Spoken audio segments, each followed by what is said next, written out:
Good morning, everyone, and welcome to our very first training session for the Virtual E-Commerce Accelerator program. We're very happy that we can actually start a 6 months journey of learning and doing together. And I just want to invite your full participation, openness, honesty, and your clear feedback as we proceed. We're also very happy to have our two master trainers, Leighton and Gilbert, who's going to take full charge of today's proceedings. Coming to the end of today's session, I will place in the chat a link to a survey. The survey is intended just to collect data on your organization, the main contact point, email addresses, and also the name and contact details of the officers in your organization who are dedicated to this program. Now, I have most of that information already, but this survey is just for auditing purposes and to update the Excel sheet that I have. So coming to the very end, I would publish the link to that survey, and you fill it out and submit it at your convenience. So good morning again. Gilbert, can you hear me? Hearing you loud and clear. Leighton?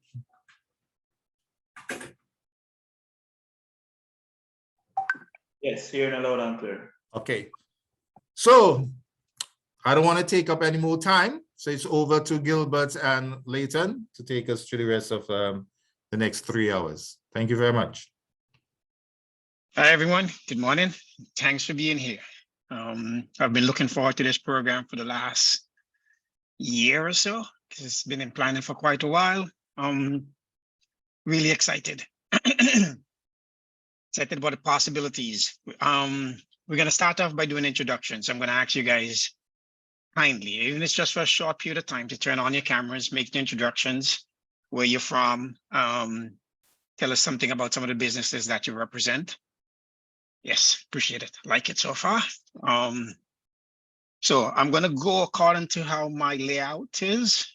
And the first person on my screen, if the name is Nizam Hassan, if you can make an introduction, where you're from, sure, the businesses that you represent, something about the businesses that you represent, and shortly, why are you doing this? Yeah. Good morning again. And I'm from Guyana. Nizam Hassan, as you mentioned, is my name. I'm the executive director for Guyana Manufacturing and Services Association. It's a business support organization representing manufacturers and service providers in Guyana. We are part of the Private Sector Commission. We're a member of the Private Sector Commission, which is the overarching body of private sector business support organizations.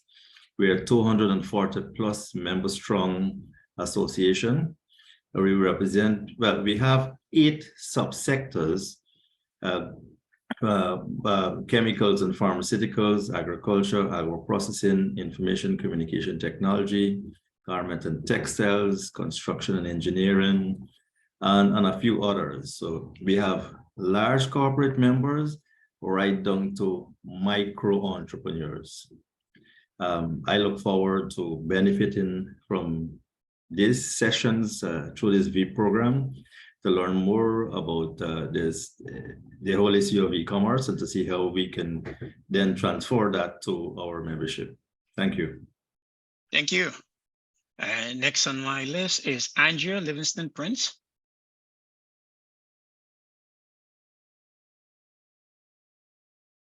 I think you're still muted, Andrea. Yes, thank you. Thank you very much. Good morning. Thanks for being here. Thank you for spending that time on developing this model. We are BusinessWorks. We are a 32-year-old management consulting firm. Our mastery is in business. So in any sector that it requires the body of knowledge called business, we are there, even if it's outside of our what seems normal. So we're in tech, we are in government, we are in industry, and we are in services. We have a portfolio of 36 small businesses, primarily out of our partnership with Development Bank of Jamaica, where we serve as a business development organization for MSMEs. So we have 12 that we would love to promote on this, to include in this program, many of which are rural. And we believe that this is a great opportunity to increase the value that we deliver to that audience. We look forward to this session, to these sessions. I look forward to working with you, Andrew. And then I have Portia Fraser.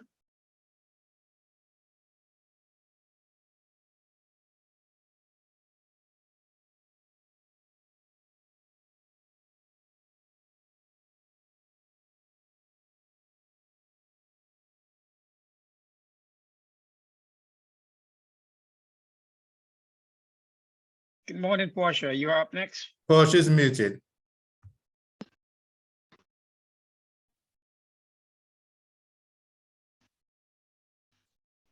Portia, we're not hearing you.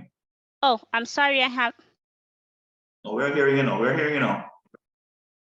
Well, still not hearing you. I started to hear when you had it before you took off the headset. Still not hearing you. Okay. All right. Gilbert, you want to move on to someone else until Portia starts out her All right, Portia, we'll circle back to you. So then I have Shadron Collins. Hi, good morning. Shadron Collins. I'm the General Manager for Youth Business Trinidad and Tobago. Well, obviously from Trinidad and Tobago, that's part of the name. So we're an entrepreneur support organization mainly focused on young persons, but we also do persons from 18 to as high as 45. How we operate, we have a core team and then a team of mentors. So on the core team, we have Byron Barrett and Jonathan Khan here. And on the mentoring side of things, we have Stephanie Khan as well as Tamara Mon-Louise. It's kind of easy, the introductions. I do all of them one time from there.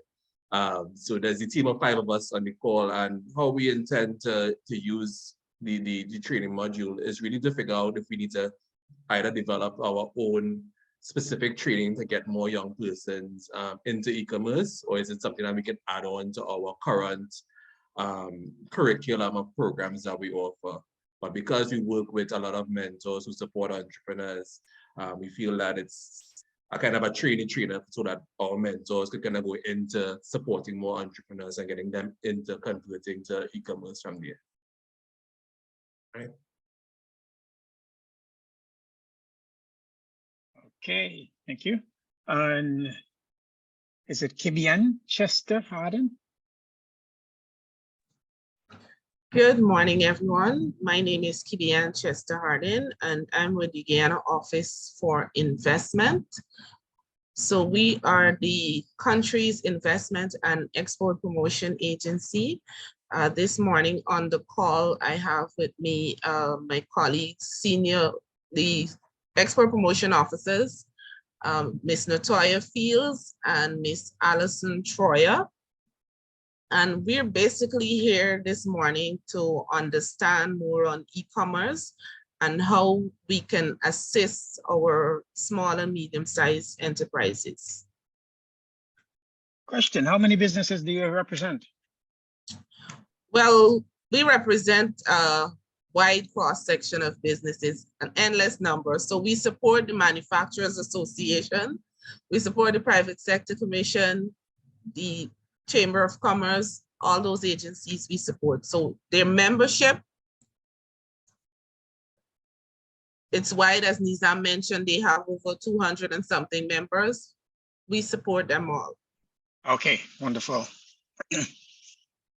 Next we have Byron Barat, I guess, I would say YBTT, but Byron, you tell us something about yourself.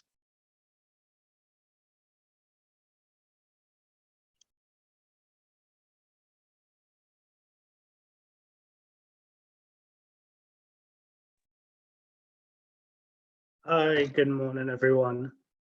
Yeah, so as Shadran would have said, we're a support organization for entrepreneurs, and it's really about us trying to see how best we could utilize the knowledge that we gain from these sessions, if we could incorporate in our programs, or however best we could get the knowledge out there to our entrepreneurs that we support. Yep. Thank you. Stephanie Khan, YBTT as well. Tell me something about yourself.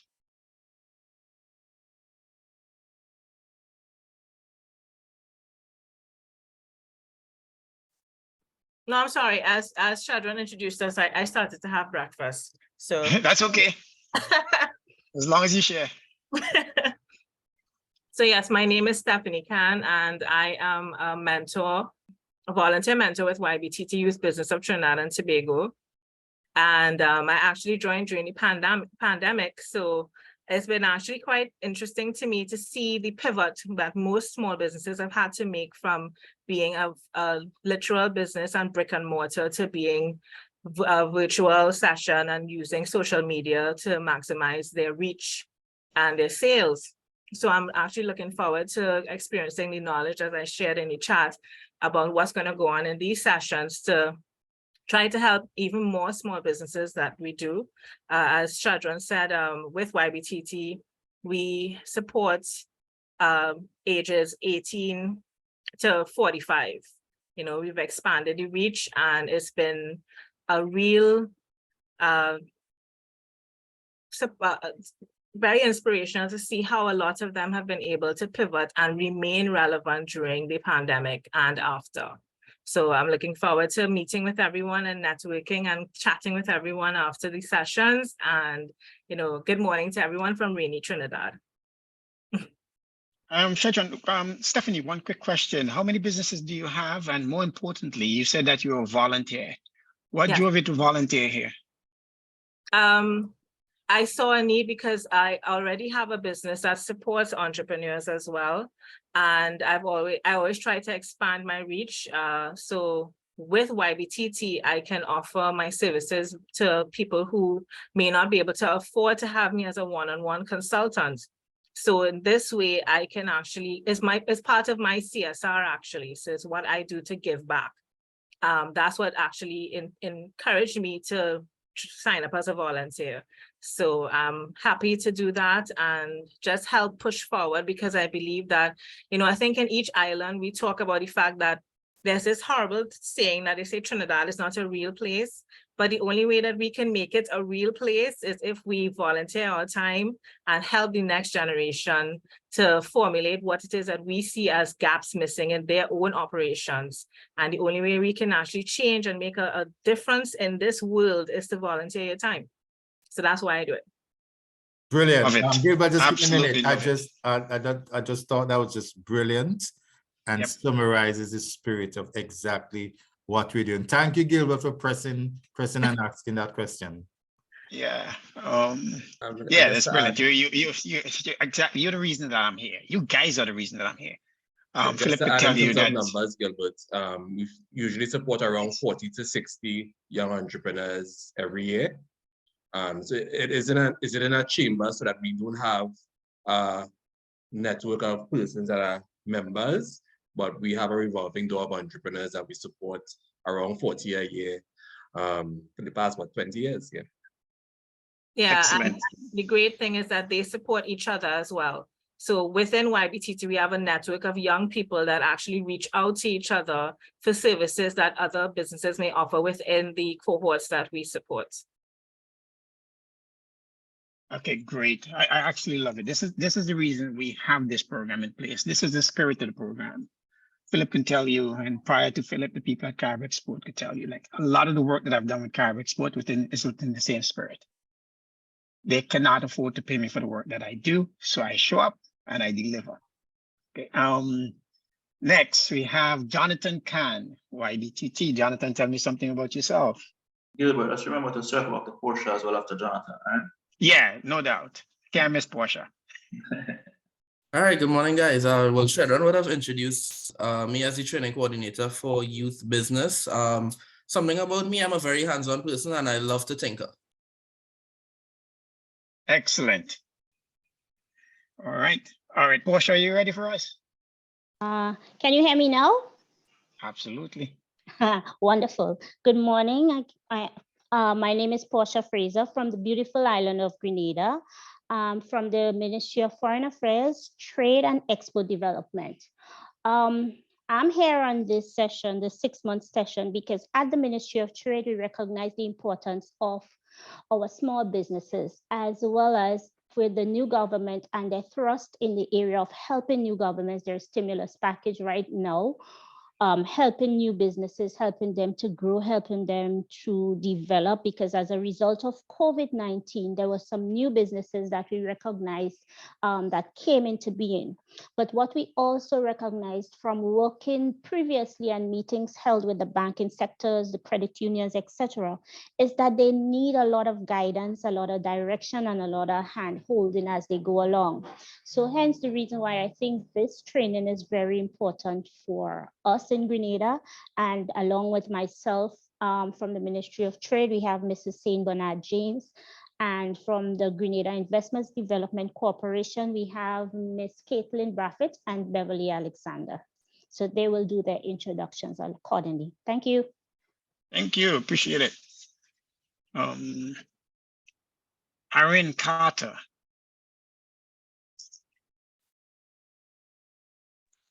Hi, can you hear me? Loud and clear.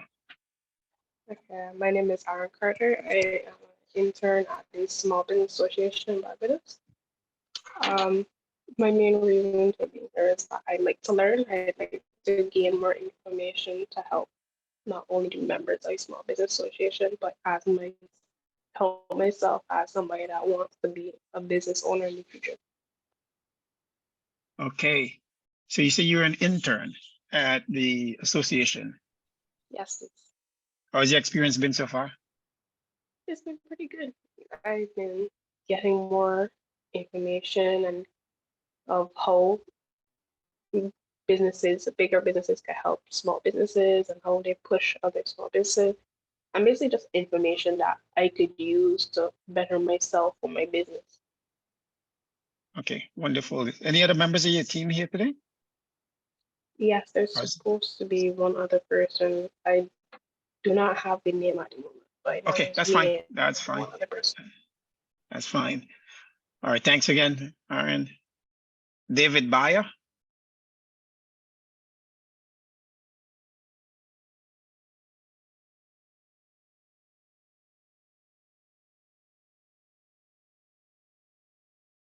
David Bayer, are you there? Okay, we're gonna skip David. We're gonna move on to Coral Taylor. I'm here. Oh, David is here. I was trying to switch computers. Now we have an echo. I can see both of your machines are on. So I'm gonna leave one. Okay. Well, the camera wasn't working on the other one, so I had to switch. You hear me now? Can hear you. Camera's still not working though. Oh, now we see you. Right. I had to switch computer. The other one wasn't working.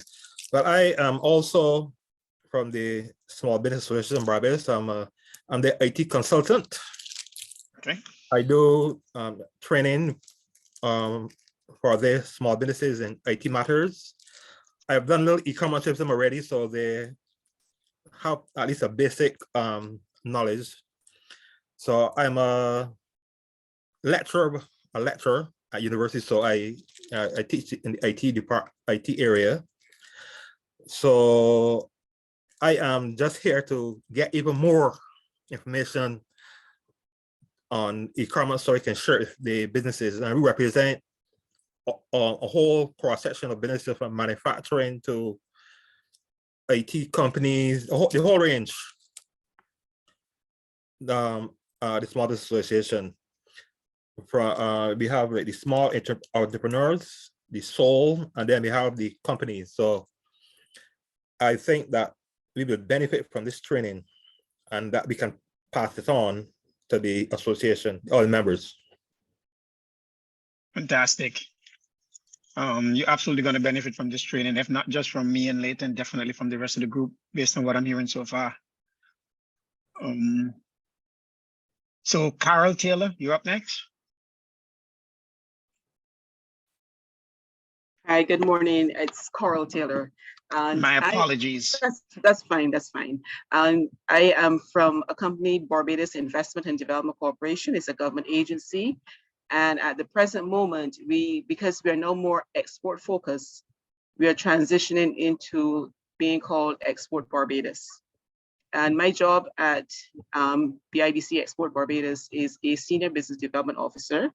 And I work with a cadre of exporters, approximately 17 or 18 exporters. And what we have done is we have categorized the exporters based on the value of exports they do annually.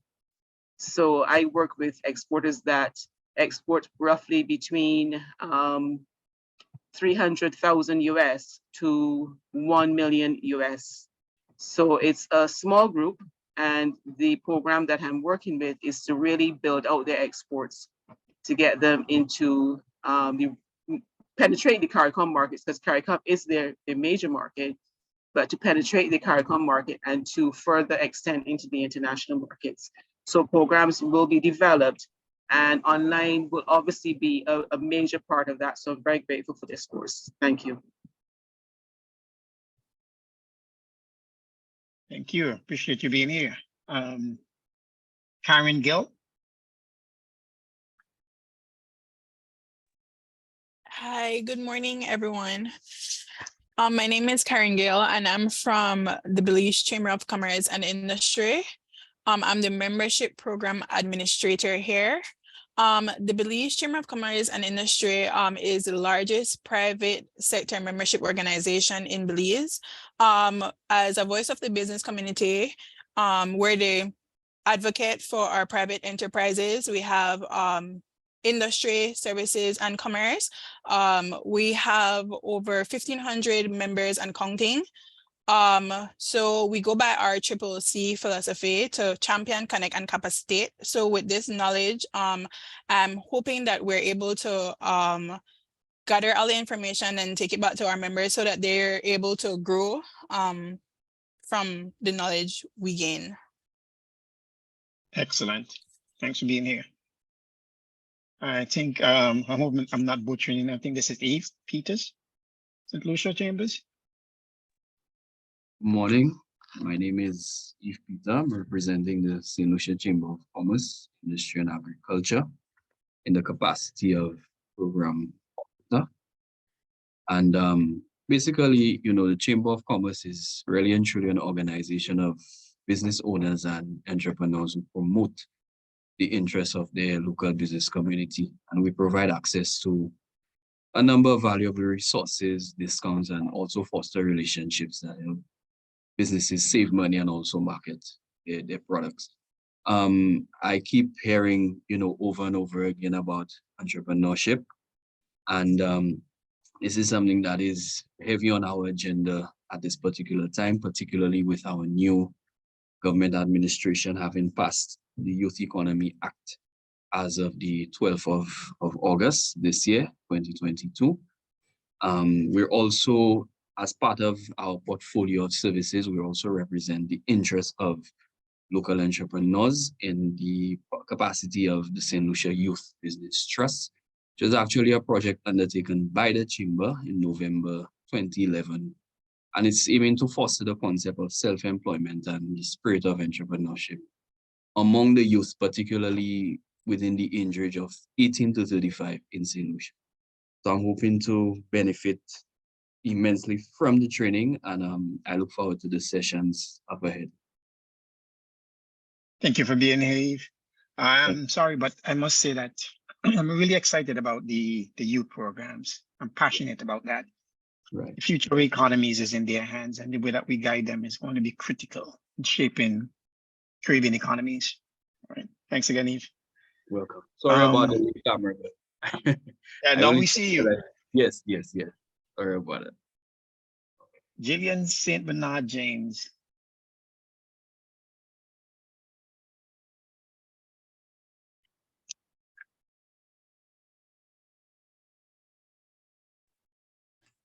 Okay, good morning. My name Good is morning, Jillian. Jillian. My name is Jillian St. Bernard James. I work with the Ministry of Foreign Affairs, Trade and Export Development from Grenada. We support Grenada manufacturers. I'm here to be equipped with the requisite skills in e-commerce, and thus will utilize these skills to assist the businesses in this regard. In an effort to penetrate new markets and to enhance sales. Because we have a number of manufacturers in Grenada, they produce a lot of exotic products, but they do not have the skills in order to penetrate markets. And this is what we want. And to enhance sales at the end of the day, to expand the production and to employ more persons in Grenada. Thank you. Thank you. Ryan Paul, TNT Chambers. Hi, good morning. It's Rihanna Paul. Rihanna Paul, my apologies. No problem. I'm the manager of trade and business development at the TNT Chamber. My colleague, Leoy Howard, our trade analyst, she's also part of the training, but we're alternating attending the Caribbean Investment Forum that Caribbean Export is hosting in Trinidad this week. So she's at CIF today.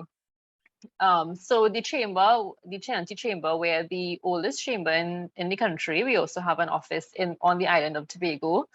We have just over 500 members, and like most chambers were indicated, our main focus is to advocate on behalf of our members at the policy level, but we also do a number of training programs in different areas for our members. And given the increased focus on small businesses and entrepreneurship, we're hoping through this we can expand our offering and value-added services. Of course, we represent members of all sizes, but in addition to the normal tiers of membership, we also a few years ago introduced an associate membership tier where persons, entrepreneurs, small businesses who are part of registered incubators can join the chamber for just less than 10 US per year, so they can receive all the benefits of regular membership, but they may not be at the stage yet where they can afford regular membership fees, but we would like to bring them into the full Helm network, provide mentorship and so on. So hopefully through this program, we're very appreciative to Caribbean Exports for this program, so that it, hopefully can support that thrust. Hey, Rihanna, quick question. Yes. With the reduced membership fees, how has that been working out for you? Has it incentivized small businesses in coming on? Yes, we've had quite a few throughout the years since we've launched it, quite a few associate members joining. Some have stayed on because we cap it at 3 years. So the intention is that, hopefully you can graduate out of that tier. But we do have a few members who stayed on, even after they've exited an incubator program and so on. So it's really worked well, and they participate in our networking sessions, our training sessions, and that type of thing. Excellent. Leighton, I'm going to skip over you. Alison Roberts Troyer.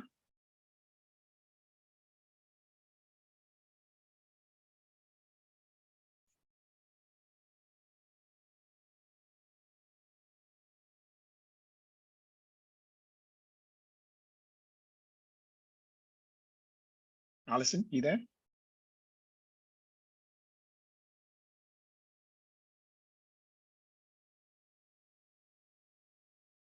Okay, let's move on to the next one. Jacqueline Yearwood.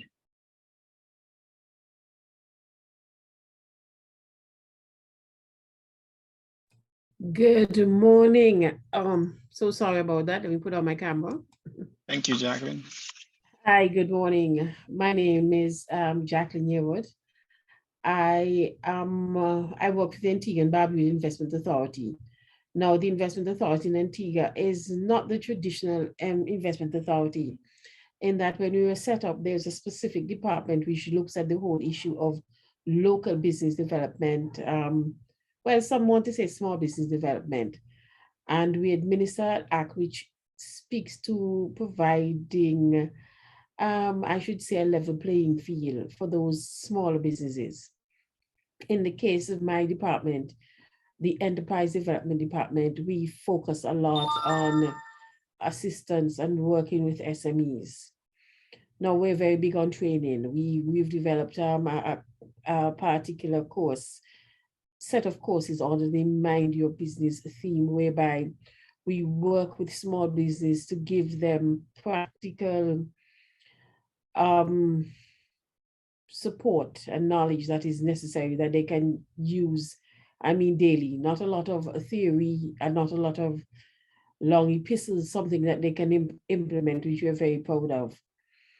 One of the things, though, with this particular course, which I'm very interested in, is that we have, even before the now pivot that has happened, we realized before them that there is a need to look at the whole issue of e-commerce.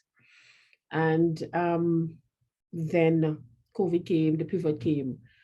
And I find this provides the exact opportunity where we're looking for, whereby we can develop something to work with them, especially when you look at the whole issue of export and e-commerce. Now, how I get my work done is basically we work with any other stakeholder that works with SMEs in Antigua and Barbuda. When we develop our courses or anything that we do, we have affiliation with what would be like the Guard Center, which hosts the version of the Youth Business Trust here in Antigua. That is one of our social partners. We work very closely with them. And what happens with this particular training now, it just adds another component, which is critical, which we find at this point in time, especially for our businesses here in Antigua and Barbuda. But we're going to take it, I think, a bit further in that perhaps looking to develop a practical training course where we not just train, but teach others to train and utilize it in what we do. And try to use it as a vehicle to even get others interested, especially the young ones who are very gung-ho. And they're into business, they're doing things, but what is the next step for them? And that is extremely critical. Unfortunately, one of my officers should be joining me, but she is off island on duty. But at the next training session, she'll be with us. I was very intrigued to listen to those who came before me. And if I may say so, we tend all to have the same focus, the same passion, and the same love, basically, in going forward in all the things that have been mentioned before. There's a theme running through here, which I find will probably help to enhance our training as we work with each other and feed off each other during this session. Thanks, Jacqueline. Excellent. Again, this is in the same spirit of our program. You know, we're doing this so that you guys can take what knowledge that we have here and use that going forward, empowering your small businesses or your businesses in general. Jess Dalsey.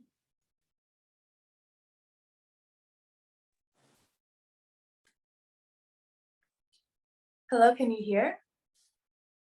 Yes, we can. Yes, I can. Okay, well, you can hear, but something's up with my settings. The camera's not going on, so next time. But I'm Jessica Delcy. I'm based here in Port-au-Prince, Haiti, representing Franglais Management. And Franglais is a B2B business in the sense that, as a few other individuals who presented earlier stated, they work through funded programs with small micro entrepreneurs because their services may be too expensive for these entrepreneurs. So it's usually in the case of like a USAID or another large funding agency will hire us to work with local small MSMEs. And what I hope to gain from this training program is a skill set that can help the not only young entrepreneurs, but entrepreneurs that really want to get their products out in the marketplace. I'm sure everyone on this call knows that Haiti is normally facing consistent chronic problems.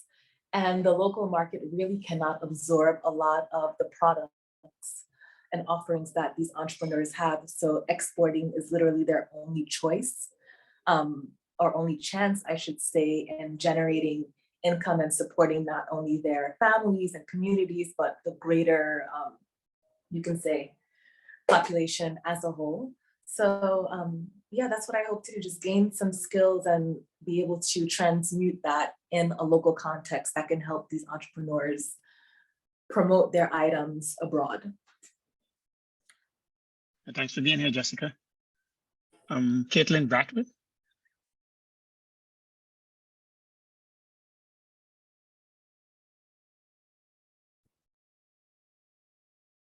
Good morning to everyone. I am Caitlin Bradford from Grenada Investment Development Corporation. GIDC is a statutory body of Grenada. Our purpose is, and we were established to stimulate, facilitate, and encourage the establishment of industry in Grenada. I work with the business development department within GIDC, both myself and Ms. Alexander, Beverly Alexander. And primarily our reason for being here in this training is, of course, to gather knowledge, to gain knowledge, to help our entrepreneurs to expand their reach as it regards to the use of ICT services. Thank you for being here, Caitlin. Rosalind St. Hill Howell.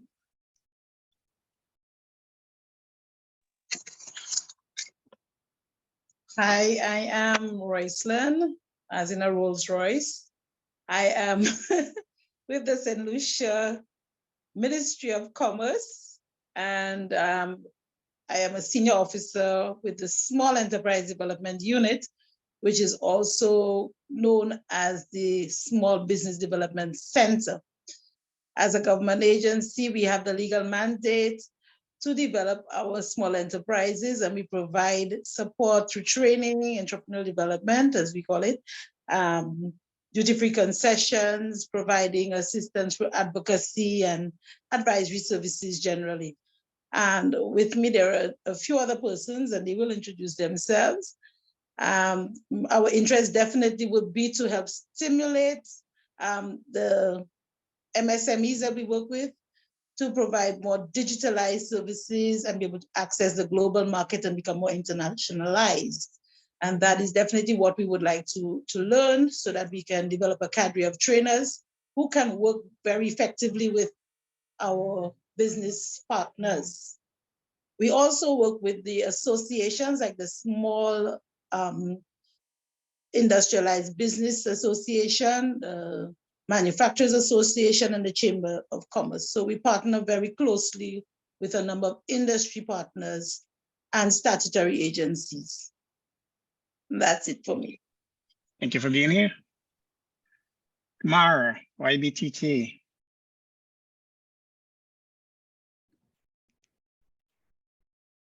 Hey there, how are you? I am Tamara Moloui. I am a mentor at Youth Business of Trinidad and Tobago. Really excited to be here. A little bit about me. I've been a mentor for 4 years now with YBTT.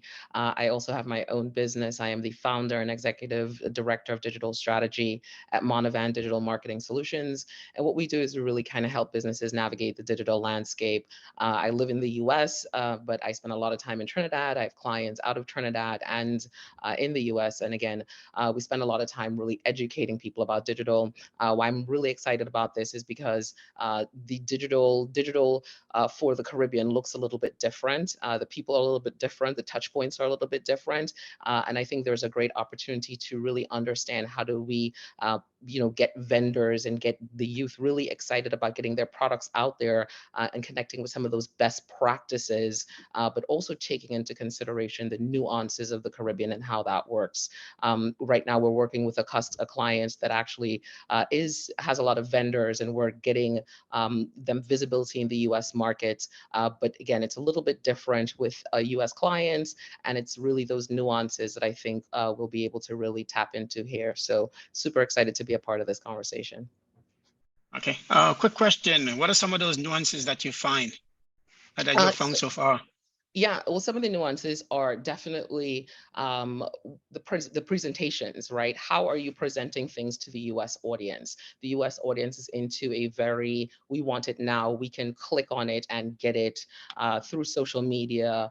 We want to make sure that the images are the right images, that they are really presenting themselves in the best possible way. The other thing is also about the infrastructure, the digital infrastructure. US and other I guess First Nations, because they are so accustomed to e-commerce and functioning in that space, they want to get that same feel of security, trust when they are working with Caribbean brands. They want it to seem seamless. And then also taking into consideration things like WhatsApp, how does that integrate into your e-commerce solution? That's something that is really important and necessary for the Caribbean. So how are you bringing that into the fold? So it's really about just tapping into the market research. Right now, we're running ads for Shop Caribbean, and running those ads, we understand that we had to do some just dressing up their website in a different way so that people would be highly engaged.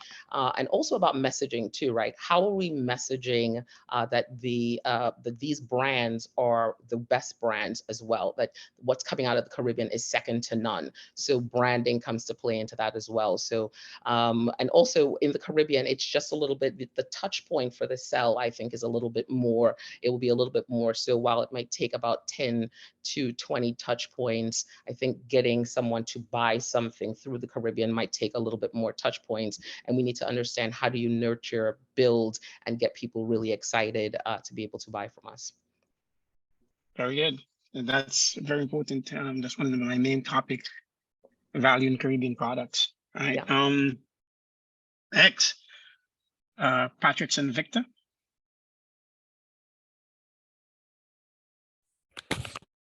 Hi, sorry, let me turn on my camera. Hi, good morning, everyone. Thank you for having me on this training. My name is Patrick St. Victor, as rightly said, from the Invest Dominica Authority. At Invest Dominica, what we do is we facilitate business development, we facilitate business establishment, and we work closely, as mentioned by a number of the participants here. We work closely with a number of business organizations, the Dominica Manufacturers Association, and so forth. We work with a portfolio of businesses, of clients. We have around 60 to 70 businesses that we provide facilitation and support to. With the advent of the COVID pandemic, we noted a lot of our local businesses ventured into e-commerce and using the various social medias for marketing their products, as movement was limited. And therefore, I'm grateful for this opportunity to learn more about e-commerce and to support, in an effort to support those businesses that are doing this conversion and utilizing the various platforms to boost the offerings of their services and products. Thanks for being here, Patrick. Thank you. Barbara Innocent Charles.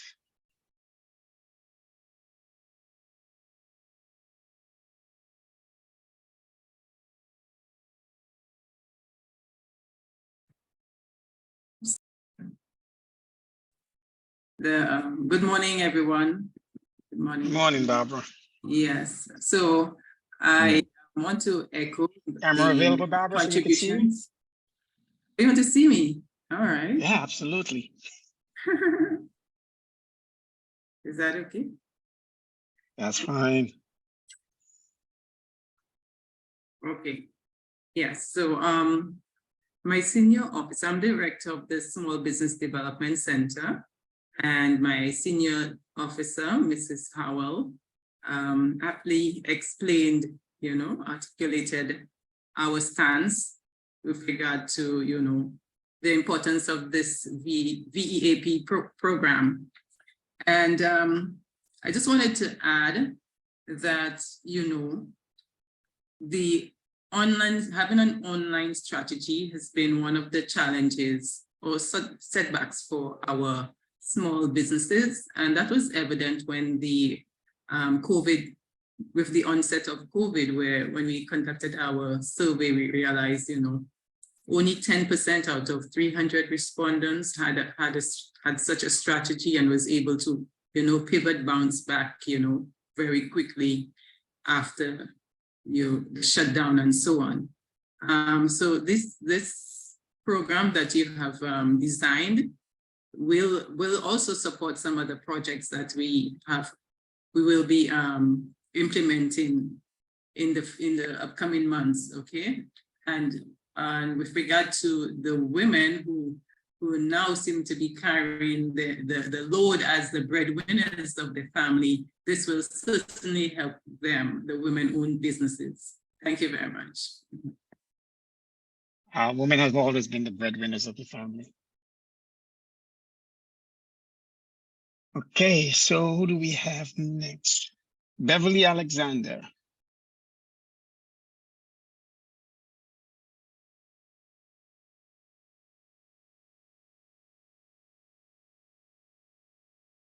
Beverly, are you there?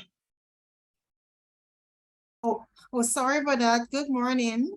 Good morning, Beverly. Hi, good morning. I'm Beverly Alexander. I am with the Grenada Investment Development Corporation. I am a business development officer, and I am here to learn because we work along with a lot of entrepreneurs over the past 10 years of being with GIDC, working along with entrepreneurs. We have been doing training with them, and so we want to develop and grow and assist them more as we continue to work along with them.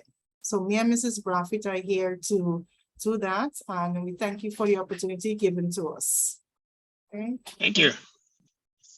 Leander Khalid. Not sure that I'm getting that right, so my apologies up front. Yes, Leander Calixt.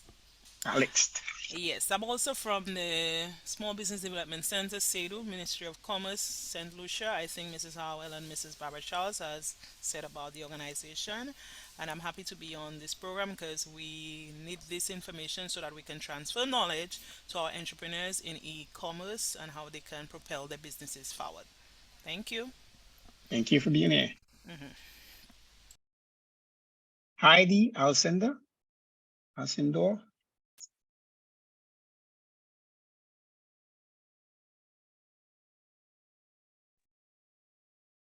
Hello, good morning.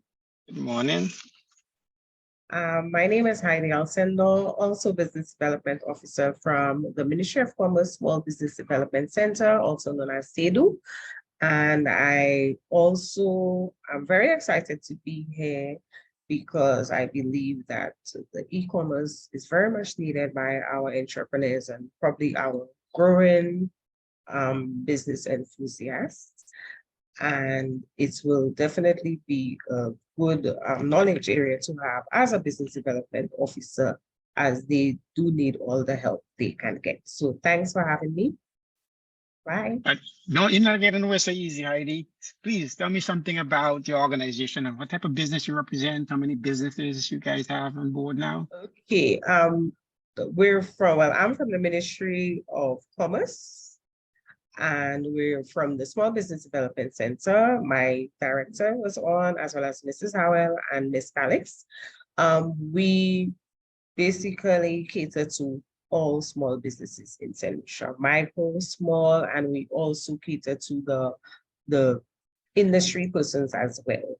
So you could say our environment consists of the entire business community in St. Lucia. Okay, Yes. thank you. You're welcome.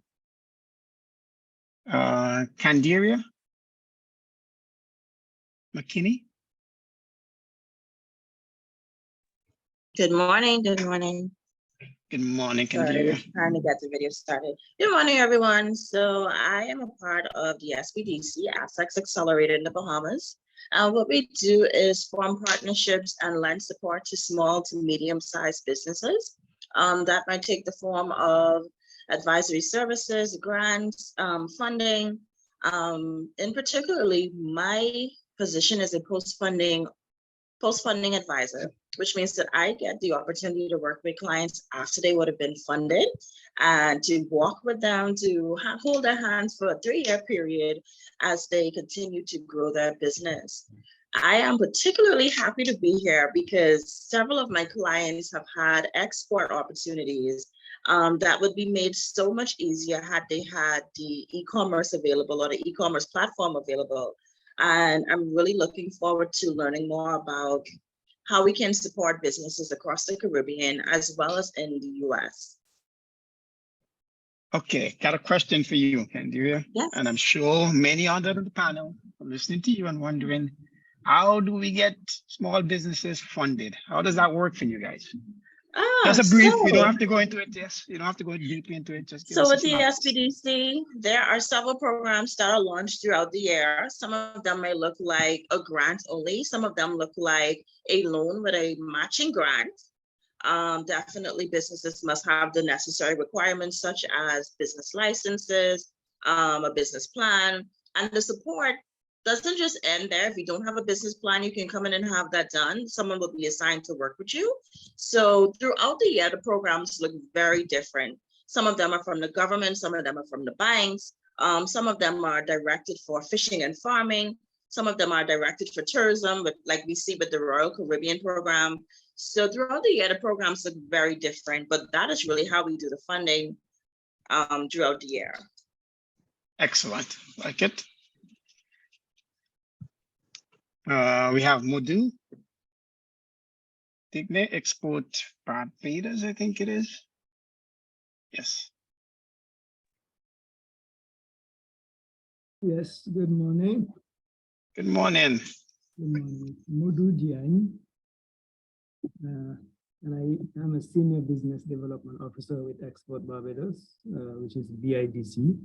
As my colleague Coral Taylor said, we're now trading as Export Barbados because we are more focused on export. My portfolio is mainly the African market. We have a big focus on the African market, and we're working with our diplomatic representations there in West Africa as well as in East Africa to try to penetrate the market. So I'm here to try to see in terms of e-commerce how we can prepare the field before we actually go to the market by doing as much as we can online. Question, when you say penetrate the market, you're looking to increase Barbados export to the African continent? Exactly. Okay, excellent. Any particular countries or just across the continent? We have diplomatic representation in Ghana as well as nice. And so our focus have been so far since we started this trust have been in those two markets for now. Ghana and Kenya. Ghana and Kenya. Yes, but we also looking at Nigeria, and as we speak, our CEO is in Rwanda to a mission with the Prime Minister. Thank you. Thanks for being here. Karen Gill, or did we do Karen already? Why does that look familiar? Hi, good morning. Good morning, Karen. It's not Karen, it's Ms. Siobhan Jones. I also work with the Belize Chamber of Commerce and Industry. I am One second. What did you say your name was? Is? Siobhan Jones. Siobhan Jones. I'll change it in a bit. I work with the Belize Chamber of Commerce and Industry. I am actually the members programs officer, so I work hand in hand with our members in terms of upcoming events and any information they may need. So with this training, I do believe that our businesses that are primarily online, our members, should be able to take some of the material or most of the material that we gather from the training and use it here in Belize because it's a new thing that's going on. A lot of businesses are now transitioning to online and e-commerce, and we're having a lot of digital apps that work with e-commerce coming out. So our members do need the information, and I think this would be a plus for us. Great. Happy to have you. And we have Lloyd Eugene.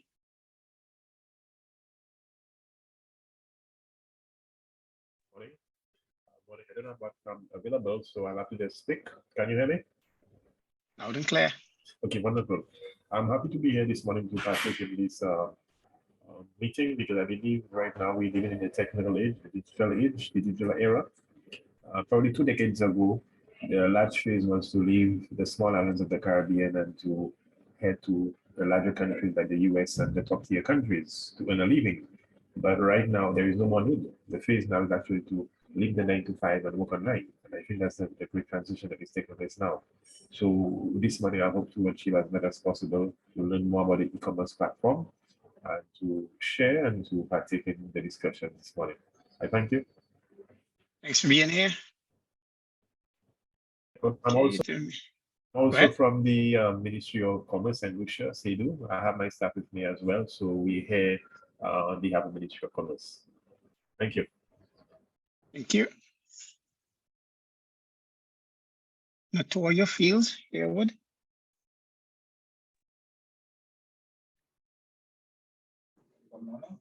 Good morning, everyone. I'm Natoya Fields Harewood. I am with the Guyana Office for Investment. I am the Export Promotion Officer, as my supervisor would have mentioned, Ms. Kibian Chester Harding. I work in export promotion, in the Department of Export Promotion and Facilitation. And as she would have mentioned earlier, we work collaboratively with the Guyana Manufacturing Services Association, the Private Sector Commission, small and medium-sized enterprises, and the chambers. I am quite certainly looking forward to this experience and to learn as much as possible to make my job better. Thank you. Thanks for being here. You're welcome. And Janella Young.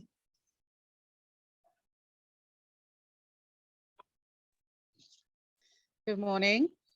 Good morning, Anjanella. Hi, good morning. I'm Anjanella Young from St. Vincent and the Grenadines, Invest SVG. I'm the marketing officer. And also we work very closely along with a number of small to medium businesses where we try to improve their export development so that they can export their goods and services. So I'm here today to learn, more about the IT and also, the e-commerce and how to help them to get their business online. Thank you. Thanks for being here, Janella. You're welcome. We missed someone. I'm trying to find that person now. Philip, could you remind me of someone? Allison Roberts. There we go. Allison, are you here?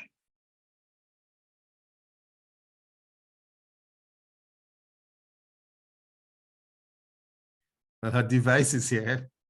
Yeah. I would send her a private message. Okay. Michael Gordon. Did we speak with Michael before? Is he just signed on? Yeah, I just signed on. I'm calling CC. Hi, Michael. Yeah, how are you, sir? I'm well. Please introduce yourself. If you could turn on your camera, that would be great. Everyone else have so far? Hold on, please.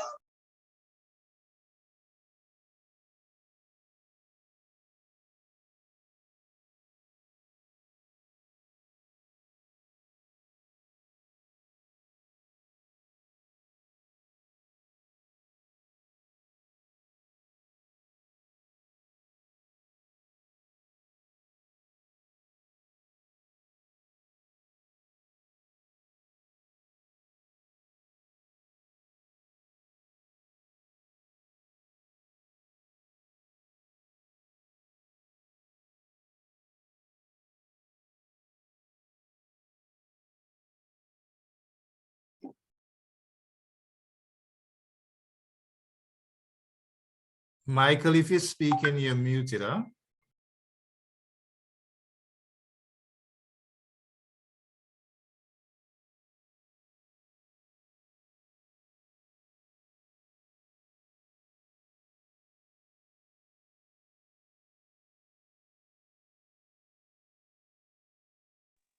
Yes, sir. How are you?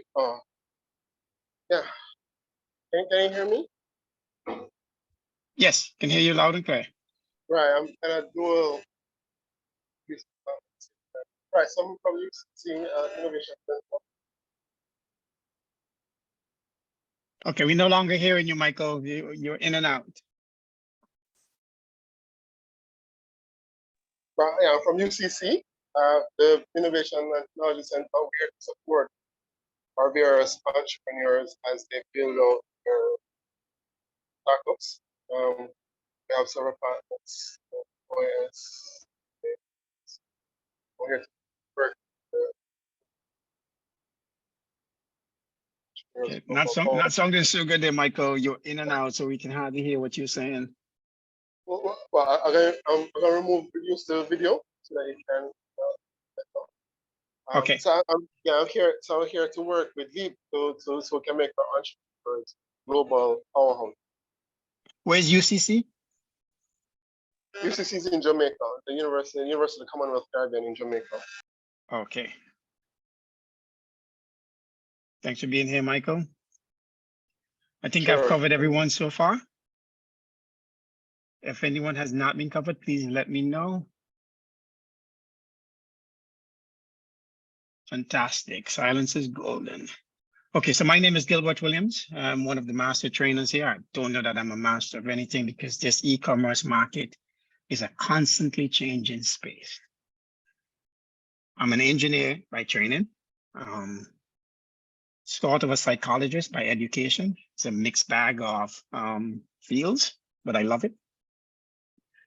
I'm here because I'm passionate about the Caribbean.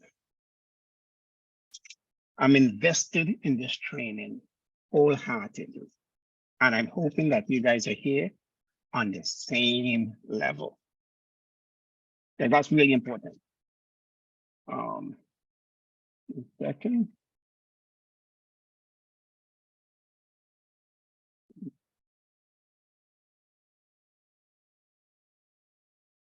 Okay.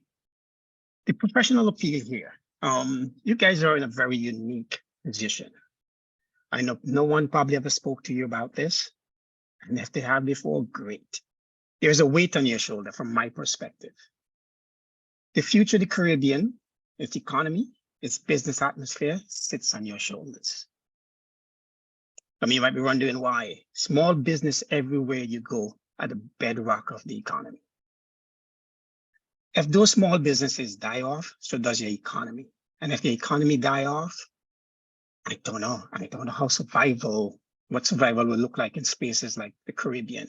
We all know that the Caribbean economies are very vulnerable. We tend to depend on the global north for so many resources. Even this VEEP program is being funded by a country in the global north. And to some extent, I am tired of that dependency.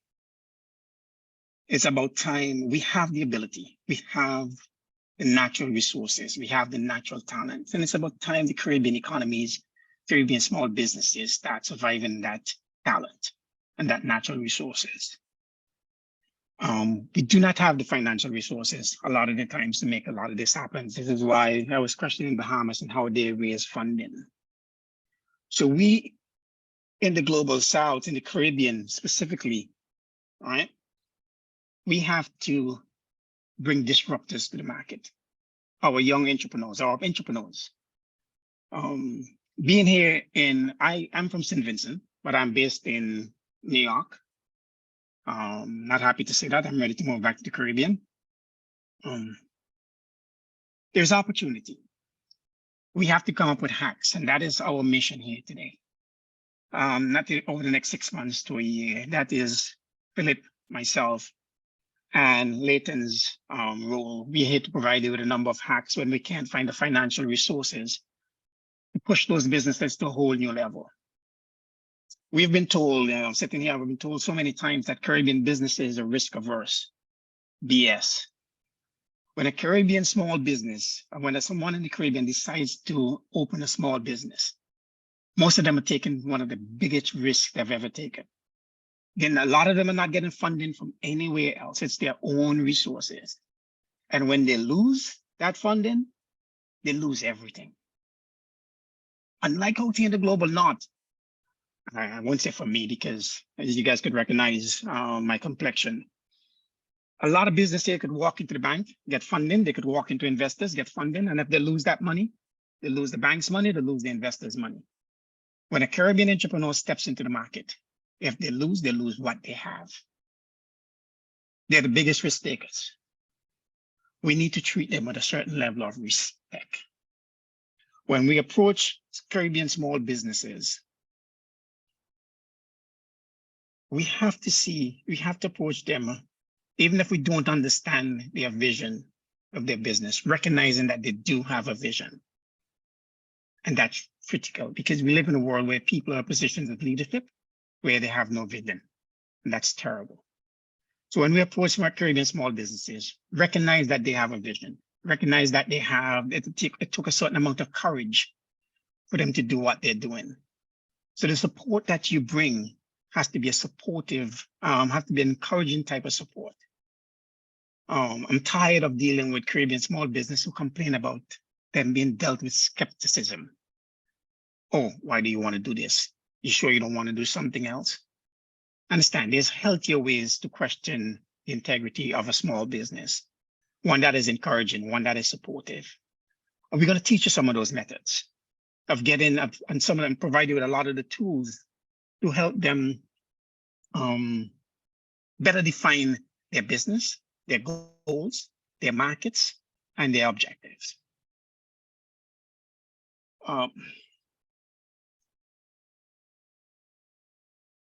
So not only are you shaping your local economy, you're shaping the I'm gonna stop saying you. We are shaping the regional economy. The Caribbean currently imports close to $40 billion in food. That's a significant amount of money. That does not pertain to other products. The mission here, if let's say 10% of your businesses are able to cut in to that import market, we'll be saving a significant amount of money. If we save $36 billion annually in food, if we save 10% of that, we're not saving $3.6 billion. No, that amount is exceptionally more. We're saving close to $15 billion because now that 3.6 that we saved from not importing food from outside of the region gets to circulate within our economies, gets to provide jobs within our economies. Small businesses that are developed, that you have helped develop, gets a piece of that money. This is why what we're doing here is so important. I can't promise you that we're going to have all of the answers. What I can promise you is that if we don't have the answers, we're going to help you find them, or we're going to find them together. There's a lot in my head that I need to say and that I want to say, but we are short on time. Hopefully over the next 6 months, I'm going to get all of that out. I'm going to get you to where you need to be to support the businesses that you're currently supporting. Listening to many of you speak. I love the energy that you bring to space.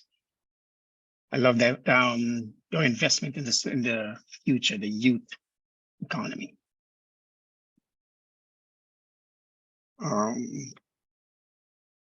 Within this space, we're going to look for synergies. We're going to look for opportunities to collaborate. This is also a networking opportunity. So St. Lucia might be producing something that they're struggling with in terms of getting to market. But Guyana may have a service or a complementary product that we could bring a synergy together to help get that product to market. I want you guys to look for those opportunities. I want you to think about your businesses as we go through this process. One of the things I'm going to ask you guys to do for the next session is bring in a profile of, not bring it in, but you're going to submit a profile of each of the businesses that you're bringing together, that you're bringing to this program.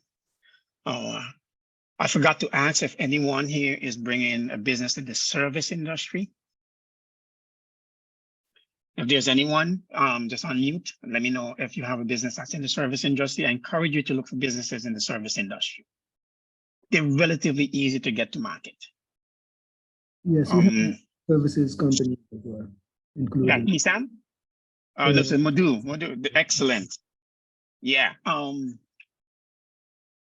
me, as a business person, one of the things that I do, what I've done over the last 5 to 6 years, is that I've taken a break from the consulting work that I've done here in the United States.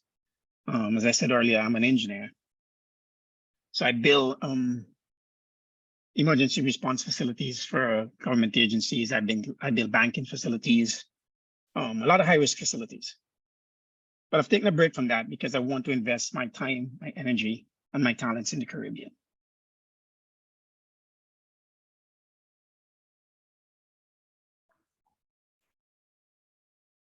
Yeah, as I said, I have a lot. I have a lot in my head to say. I've just had to pause for a while to think about what's next. The service industry is relatively easy to get into. As Caribbean business, we have a trust issue. The representative from YBTT, who is based in the US and works in the Caribbean, touched on it a bit. Legitimacy is important. How we build branding is important. Understanding the complexity of our markets, that is not just local, it's regional, it's global, it's local. So how you address your local markets is going to be way different from how you address the regional market and how you address the international market. What I find from working in the Caribbean over the last 3-4 years is that we seem to be in a race to the bottom when it comes to the value of our products, and we cannot compete in that level. It's not for us. The Caribbean itself is a brand. When we start pricing our products, we cannot compete with the Taiwanese. We cannot compete with the Chinese. That's not our space. We deliver value. This program is designed to deliver value. I'm about delivering value, and I want you and the businesses that you represent to consistently deliver value. And you put a price on that value. We're going to talk to you about pricing analysis and different type of pricing. We're not in a race to the bottom. Caribbean itself is a brand, and we need to sell that, and we need to sell that at a premium. Our proximity to the United States opens up a completely different market for us, right? And like products coming out of China, products coming out of India, there's a time issue, there's a quality issue. We're not competing with them. Even on our services, we're not competing with them. Hold on 1 second. It's important that we get this right from the beginning. Again, we understand that a lot of the businesses do not have the capital to implement like we do in the global north. Understanding that is one of the reasons I made my investments in the Caribbean. We develop applications well suited for the Caribbean. They're suited any place, but they're priced for Caribbean businesses. Understanding that when you look at manufacturing in the Caribbean, how do we streamline those manufacturing? How do we streamline businesses? What are the tools required for doing so? The tools required for doing so are often very expensive. As a business owner, what I've done is I've come to the region, look at where our gaps are, our technology gaps are, our financial gaps are, and we have built application to help you guys move your businesses from where they are to where you envision them being. All right, we are running low on time for this morning session, so I'm going to have Leighton introduce himself. Again, I'm going to be here. My contact information is going to be there. Philip is going to provide you with additional thing. I'll be back in about another 45 minutes or so to follow up after Leighton. So Leighton, if you can take it from here, that would be great. Thank you. Gilbert, can you just field those? I see some people have their hands up. Maybe you want to take those questions before you jump. Okay, I'm sorry I didn't see the questions. So far. Yeah, go ahead. David, where are they? Thank you so very much. It wasn't a question, actually. I was responding to the question about having a service-based entity. Yes, I do have one. I have two actually, but one is very interesting. It's a special model on education delivery model. So I'm excited about that. Excellent. So am I. Well, somebody else had their hands up. David Bayer. David. Yes, I too have, well, for many years, service, which is IT services. And my first US job, they were surprised that we in the Caribbean had the expertise to do the job. So, but from that, we have got, me and my partner, we've gotten other jobs from the US. So they were surprised. We built an app for application for them. They were surprised of the talent that was in the Caribbean, and I was like, okay, what they think we are, backward or what? But I was more surprised when the guy said, "Oh, very good product." He didn't know it would come from the Caribbean. I said, "Well, we have good stuff down here." So I'm just saying, yes. Excellent. Once you get in, we just have to get in. So now we get jobs from the US. Excellent. Yeah, there's a perspective of the Caribbean that is very racist and unimaginative. Exactly. Very. Right. I'm not ashamed to say that. I live here. I experience it all the time. But the holistic view of the Caribbean being in that way. An investor once told me that the problem with the Caribbean, right? And this is exactly what he said. He said Jamaica tends to get up like around noon. The rest of the Caribbean, you're not sure if they're getting up. Bullshit. We're the hardest. I think we're some of the hardest working people in the region. Yes, we know how to balance life and work. All right, so Coral.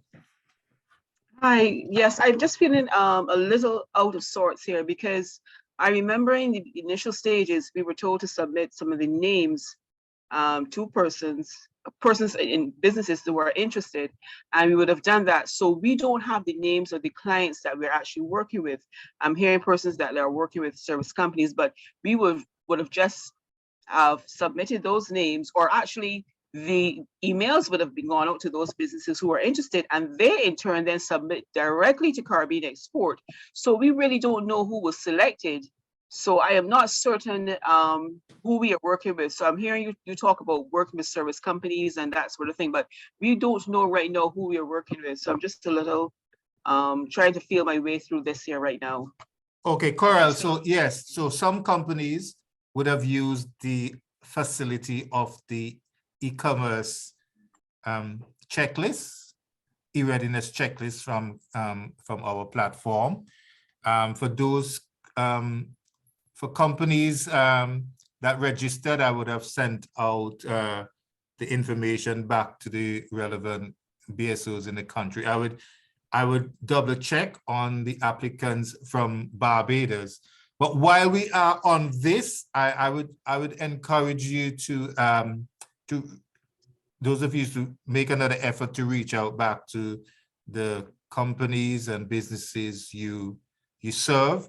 And in short order, we would create a simpler version of the checklist on a SurveyMonkey platform that we can use to solicit further interest. But in the interest of not double working, we would want to know, because when so I would send you those companies from Barbados that signed up. Right. Okay, good. Yeah, in a few minutes. Okay, great. So you guys coordinate with Philip when it comes to this. But for me, and I'm sure for Leighton, it is critical that you guys understand the businesses that you're working with, right? If you're going to be supporting a business that business owner is going to recognize whether you know what they, like, All right, so you know, after start. First of all, getting that feedback from someone. yes, you know, we love that.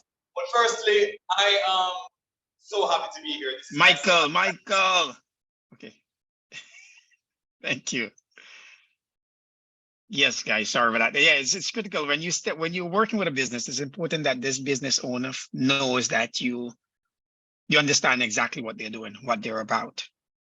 Okay, so it's important that you submit at least a profile, have an understanding of your businesses. Okay. Next. Any other hands? Any other questions? Okay. Philip is suggesting that we take a 5-minute break. Are you guys good with that?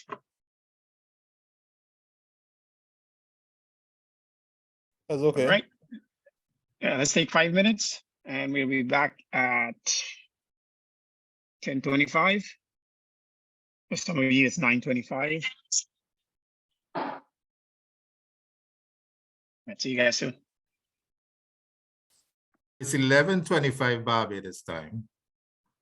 11:25 Barbados time. Okay, so in 5 minutes, we'll be back. We'll be back at 11:25 Barbados time. Next 3 to 5 minutes.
It's 10:20.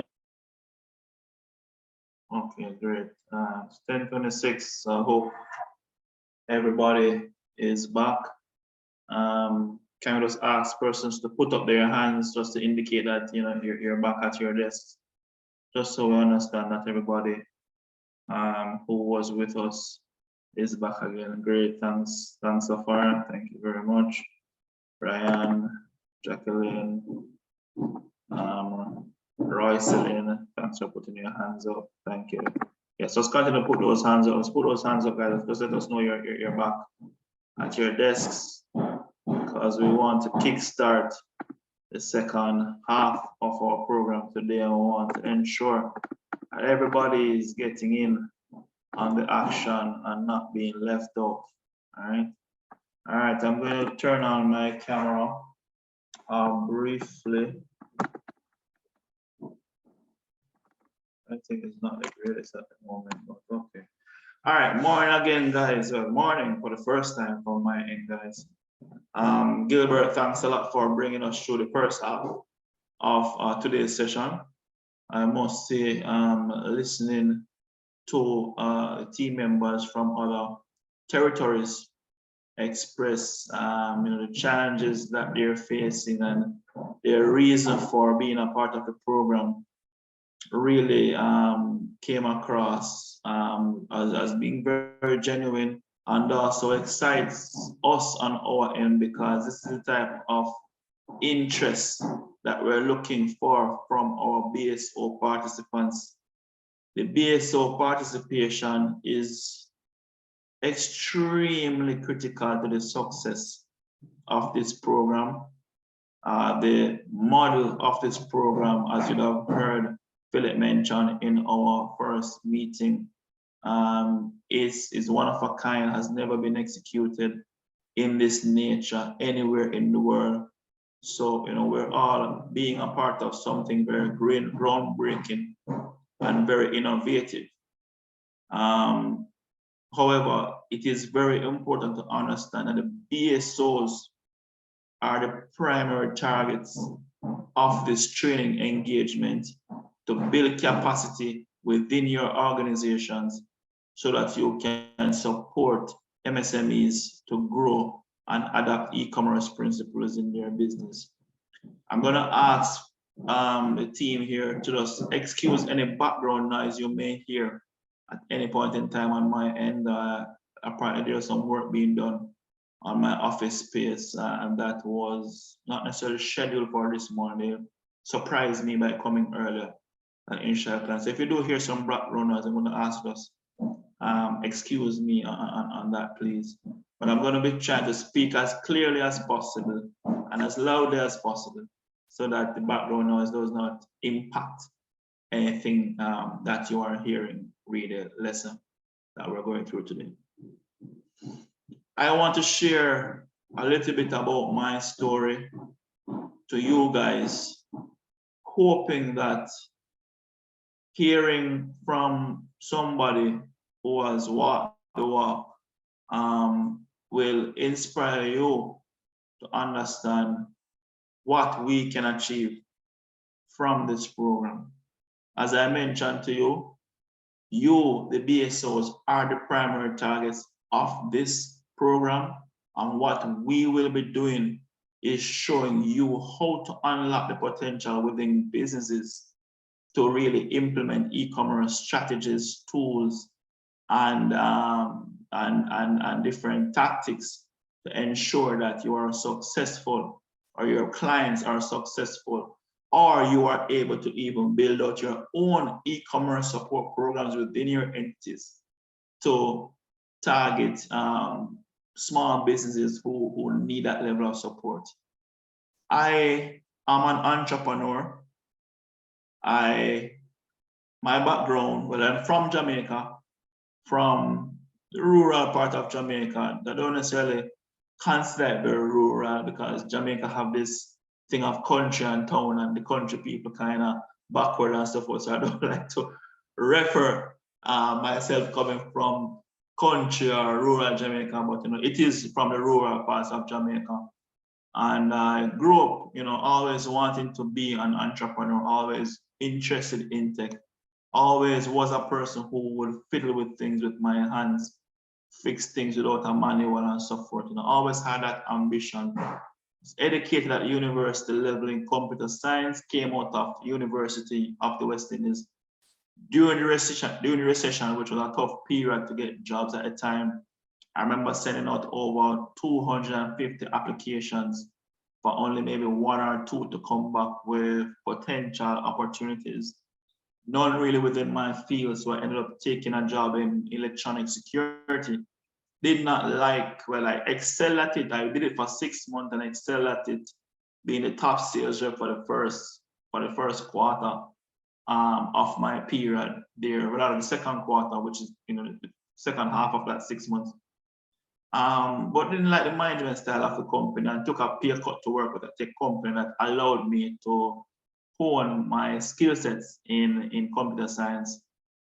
While working there, I was given the opportunity to actually take over the company because the founder, who was then a digital expert, who left working with digital to form his company, had to go back to UK and had to have somebody who they thought had capable hands of running the business. And that is really what introduced me to entrepreneurship. And I was introduced to entrepreneurship as early as age 24, running a company that focused on digitally transforming communication systems within businesses. It was predominantly an SMS-based business where we provided business solutions to enable persons to improve their quality of communication with their customers and build relationships. From there, I started to grow that company, and we did pretty well at growing the business, attracting major banks and government entities and private entities as our clients, but we just were not able to scale the business in the way that we wanted to. So in 2015, I said to the initial team that, hey, let's do away with this, build our own solutions, scale how we wanted to. And that is where, I took an even deeper dive into entrepreneurship. Now, of course, being the majority shareholder of that business. My partners were based in Jamaica and also in the UK. I took on an additional partner from Canada. And it was very intentional because during that time, this was in the early 2000, well, teens of the 2000s. So about 2015, thereabout, one of the things that we would have noticed is that there is a tendency not to trust locally made technology solutions. And, it was pretty inferior at the time. We have come a far way as a Caribbean in terms of the quality of the products that we produce now. But I took that approach because of having international team members, because I wanted to build first world solutions for the Jamaican market. Now, we were able to successfully grow that business into being a multi-million-dollar business per year, with even contracts valuing over 500,000 US. And this is a company that we've never received. I've never been funded. Have gone through the teething pains of trying to get loans and just the red tape with the banks and the headaches that come with the whole process.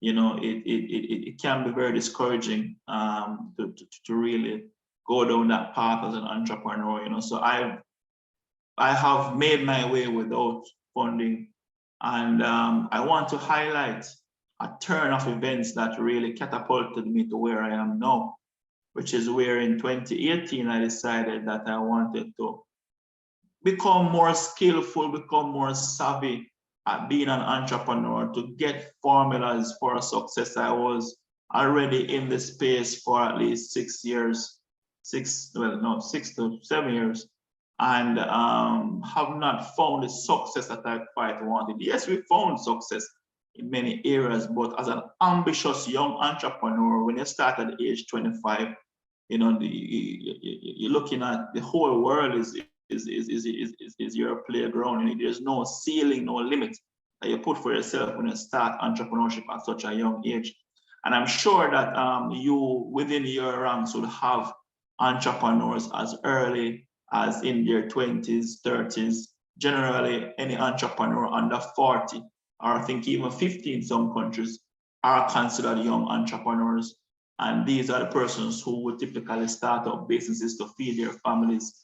So I'm sure the story that I'm telling you guys here may sound very familiar within your own client base.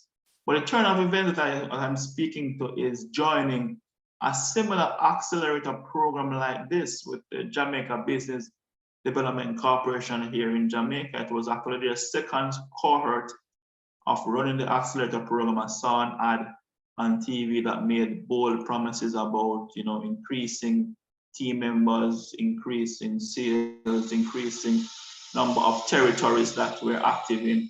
And I said that, boy, this looks like the thing for me. And at the time, I already had multi-million-dollar contracts and was doing better than most small businesses, in the country. But again, that ambition to really thrive and do more drove me to apply for this program. It was a 6-month program similar to this. At the end of it, I moved my business from being a one-man, but I had one other person, my partner in Canada, acted as a part-time worker in tech. So it was like a 1.5-man shop. And at the end of the 6-month program, it grew to having at least 5 team members. We also increased our customer base significantly and even started to get customers outside of Jamaica. At the end of that 6-month program, my business was awarded the most improved business. And I was also awarded the best team player of my cohort. To date, I am celebrated as JBDC Accelerator Program's biggest success story because of the type of energy and effort that I myself put into the program, And most importantly, because of the type of support that I receive from my BDO/BSO, right? So they call them BDOs. In our case, this is a BSO. The client and the BDO relationship is a very, very, very, very important one, guys. Extremely important. And why do I say this? The BSO is the person who holds the company, the entrepreneur accountable to their deliverables. Is the one who holds the entrepreneur accountable to the activities that are needed to meet their goals. So what I've, based on my own experience, some recommendations that I am passing on to you that before we kickstart the learnings here is that you have to bring in and choose entrepreneurs who are hungry for opportunity, hungry for success. It will be also beneficial if you choose entrepreneurs who are not just starting up today, persons who have made some, even if it's sweat equity, spend some time, made some mistakes and want to do it better. Some person who maybe spend some money, lost some money, want to do it better. But the state of mind of the entrepreneur that comes into the program through you directly impacts how well you work together. Why? Because at the end of the day, you are going to feed off the entrepreneur's energy. The entrepreneur is also going to feed off your energy. So if you have an entrepreneur who is, even when things are tough, because keep in mind, guys, that whilst you're working with your entrepreneurs are also going to be busy running their business. You're going to have distractions. You're going to have family issues. Life is happening. They are fixing their business while the business is operating. It's almost like driving a car and fixing it. It's almost impossible, but it can be done. So you have to go into the engagement with a state of mind, knowing that your entrepreneur is depending on you to hold them accountable. It's depending on you to ensure that they get it right, and we will help you to help them to get it right, right? And as I said, they feed off your energy as well, because if it is that you are encouraging them, you're prodding them, you're pushing them, you're keeping them accountable, they will feel more accountable to you and respond accordingly. So this is something, it's a dynamic that worked very well in my favor. Me and my BDO up to now still maintain contact. And I'm even looking at how it is that I can integrate him in some of the things that I am doing now, because he has become a very trusted resource to me.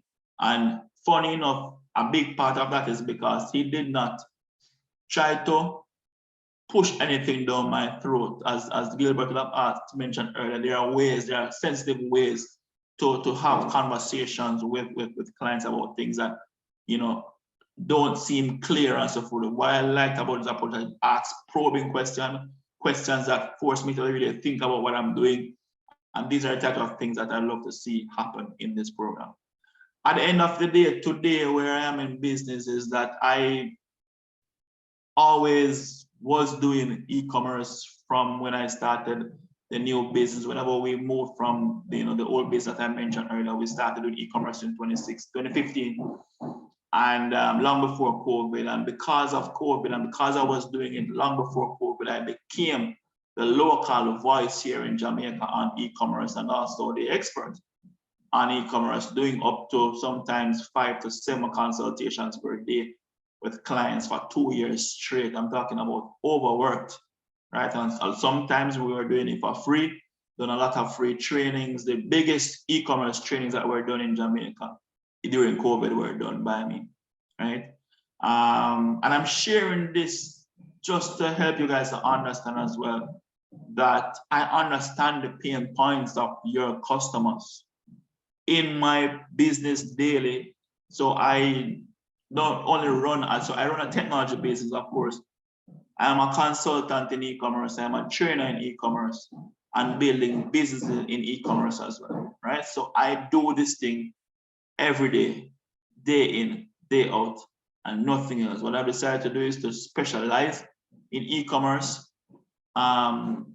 instead of being all over the place in IT. And because of that core specialization, when persons are trying it and it's not working, they find me. right? So you are in very safe hands. You're in the hands of somebody who is doing it daily, seeing the same challenges that you are seeing, your customers are seeing, and are finding solutions to overcome these challenges. So we'll be sharing a lot of these solutions and these learnings, because at the end of the day, in the Caribbean, there's nowhere to go and learn this thing. You have to do it by learning.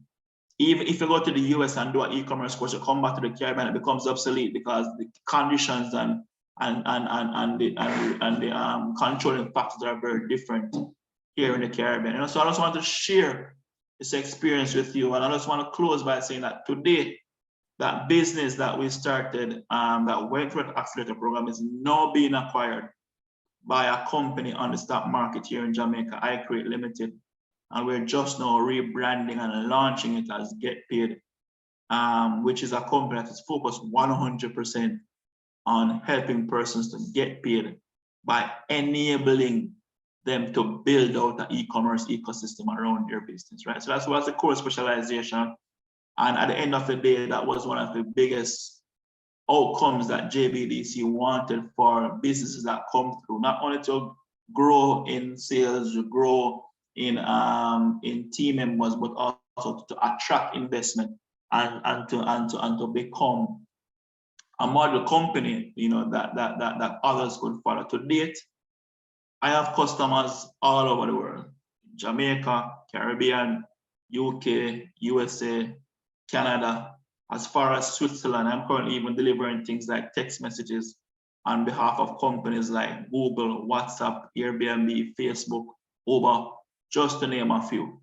And all of this, guys, all of this work, all of this success, I'm crediting to my participation in a program like this, and also just being the type of entrepreneur that I am, where, you know, I'm giving it 100%, resilient, never say die, no matter what happens. We have to find a way out. We have a saying within our company group, you know, we use the hashtag forward, because there's never ever a time when we think about going backward or turning back and stopping. It's always about forward. If it's something difficult, we have to find a way through it. Can't go around it, but through it, right? So I just want to close my introduction on that point, and I hope that sharing that story will help you guys to realize that, you know, you can have the same impact on your business as well, and to help you to understand that, listen, you as the BSO have a very major role to play in the success of these businesses. All right. All right. So for today's session, we only have 1 hour left, and we have 2 modules to complete. So I'll be going fairly quickly through my first module. We are also starting pretty light today on the content, because we're starting off on topics that, you know, you as business development organizations would really be familiar with, you know, just doing business development on a whole. At the end of the day, VEEP, the virtual e-commerce accelerator program, is a program that drives business development using e-commerce. And because we're driving business development using e-commerce, we have to start with 4. One second, Leighton. Sorry, guys. Sorry to interrupt. Yeah. This is way too important for you to rush through this. Take your time. We're going to make up for the time. Yeah, take your time and make sure that your content gets delivered. It will be the way that you want it to be delivered. Okay, so don't rush it. We're good. All right, no problem, Gilbert. Thanks for that. Cool. All right, yeah, man. All right, so as I mentioned, you know, e-commerce is an ecosystem, and that's one of the first things I want you guys to understand when you think about, you know, helping your businesses. It's not just adding payment systems. It's not just adding platforms. E-commerce is an ecosystem that needs to be enabled. You would have heard one of our BSOs mentioned earlier about the difference between doing e-commerce in the Caribbean versus e-commerce in the USA, and the different factors and different things that need to be enabled to make it all happen. There's a number of things, guys, that must come together for us to be successful at e-commerce. But once you have the formula for how to bring it together, you can be successful at it.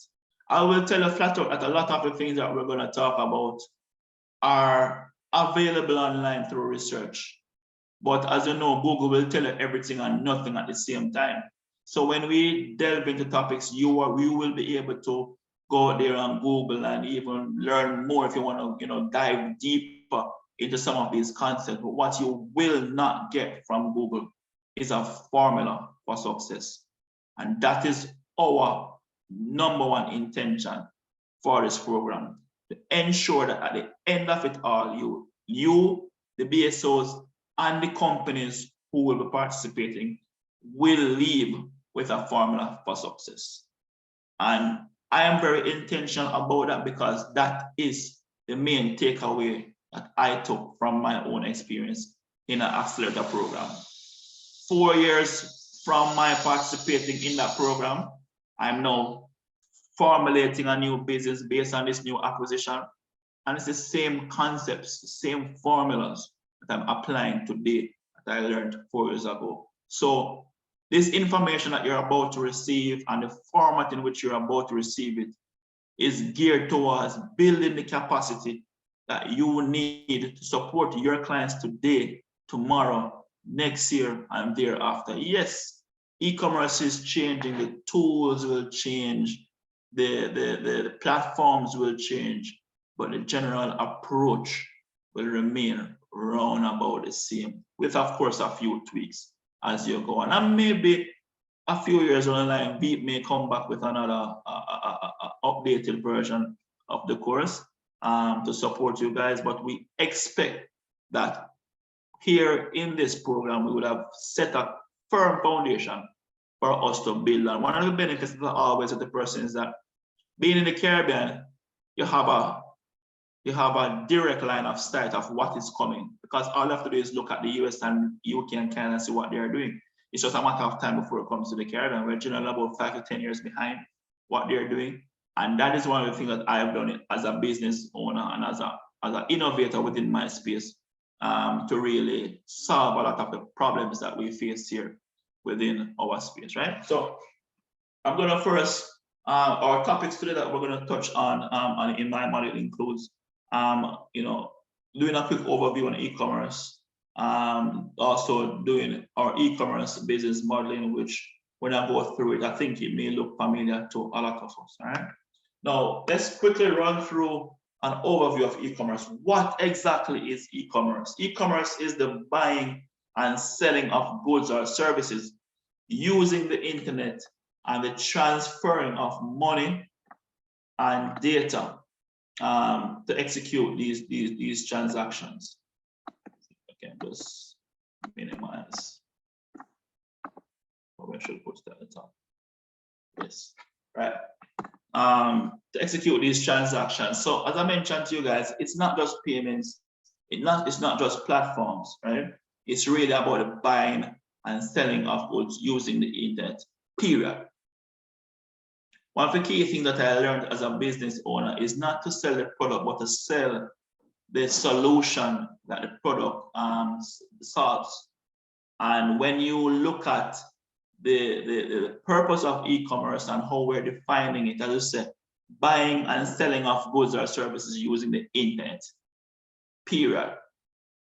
Everything else becomes secondary. So if somebody is using Instagram, their Instagram page to sell a product, they are participating in some type of e-commerce, although they're not doing it 100%. If somebody WhatsApp you a price list of things to buy and you express interest via these digital channels, go into your bank account, transfer money to the person's account, and they give you your good or service, you're participating in some type of e-commerce activities. And this is what I want you guys to understand, that we all have to start where we are with the resources that we have, right? And within the environment that we're in. Everybody is not going to start with a full-blown e-commerce website with payment gateways integrated and everything. Some of your businesses just won't be able to afford it. Doesn't mean that they can't start leveraging e-commerce in their business, right?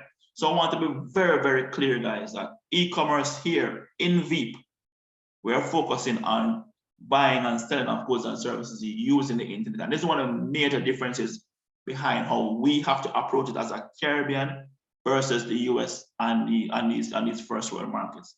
Because these guys already have a lot of the enablers, a lot of the things that are there to make e-commerce work out the box already available to them. We as a Caribbean have to sometimes start with a version of it until we can get to the full 9 years. And not because we can't start with the full-blown system, being fully integrated, that means that we can't start somewhere. All right. How does e-commerce work?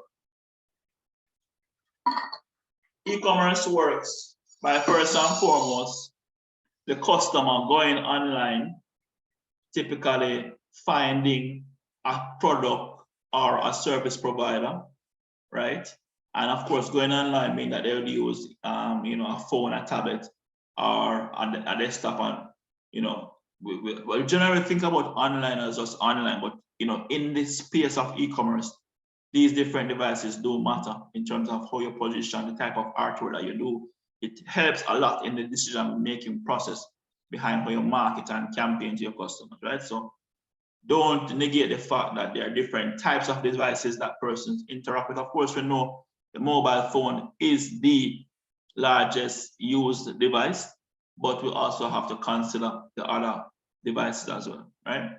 So customers submit an order, whether it is through a website, whether it is they pick up the phone and call somebody, or they send a WhatsApp message, or they send a DM, an order is submitted. The order is processed by an administrative person in the background. Somebody receives that request, logs that, all right, John Brown needs to get an apple by Wednesday, delivered to them for whatever reason, right? And they have all the systems, or even just an Excel file, or write it down into a book. That's processing the order, right? At a basic level. And of course, fulfilling the order is getting the product to the customer, and that can take many formats as well. It could be delivering a product, you could be delivering a service, it could be having somebody download something, it could be somebody taking an online course. Fulfillment comes in many ways, shapes, and forms. And you're going to realize, guys, that the conversations that we will be having, we're going to be using very layman terms. We're not going to be trying to be too techy. We're not going to be trying to be too highfalutin in our communication. We're going to try to keep it as simple as possible so that everybody understands what we're saying. Sometimes, because of my accent, I may speak a little bit fast. If it is that I'm speaking too fast and you cannot understand what I'm saying, please just unmute your mic and ask me to restate it, or at any point in time as well, guys. We want this to be an interactive engagement. Feel free to jump off your mic and just stop me at any time. Ask a question, point out something. We all want to learn from each other in this discourse, right? So we want to encourage freedom of communication at any point in time. Feel free to just unmute and jump in, right? But always remember to mute back, because we don't want to cause any disturbance to the proceedings. No. Later. Yes. A minute.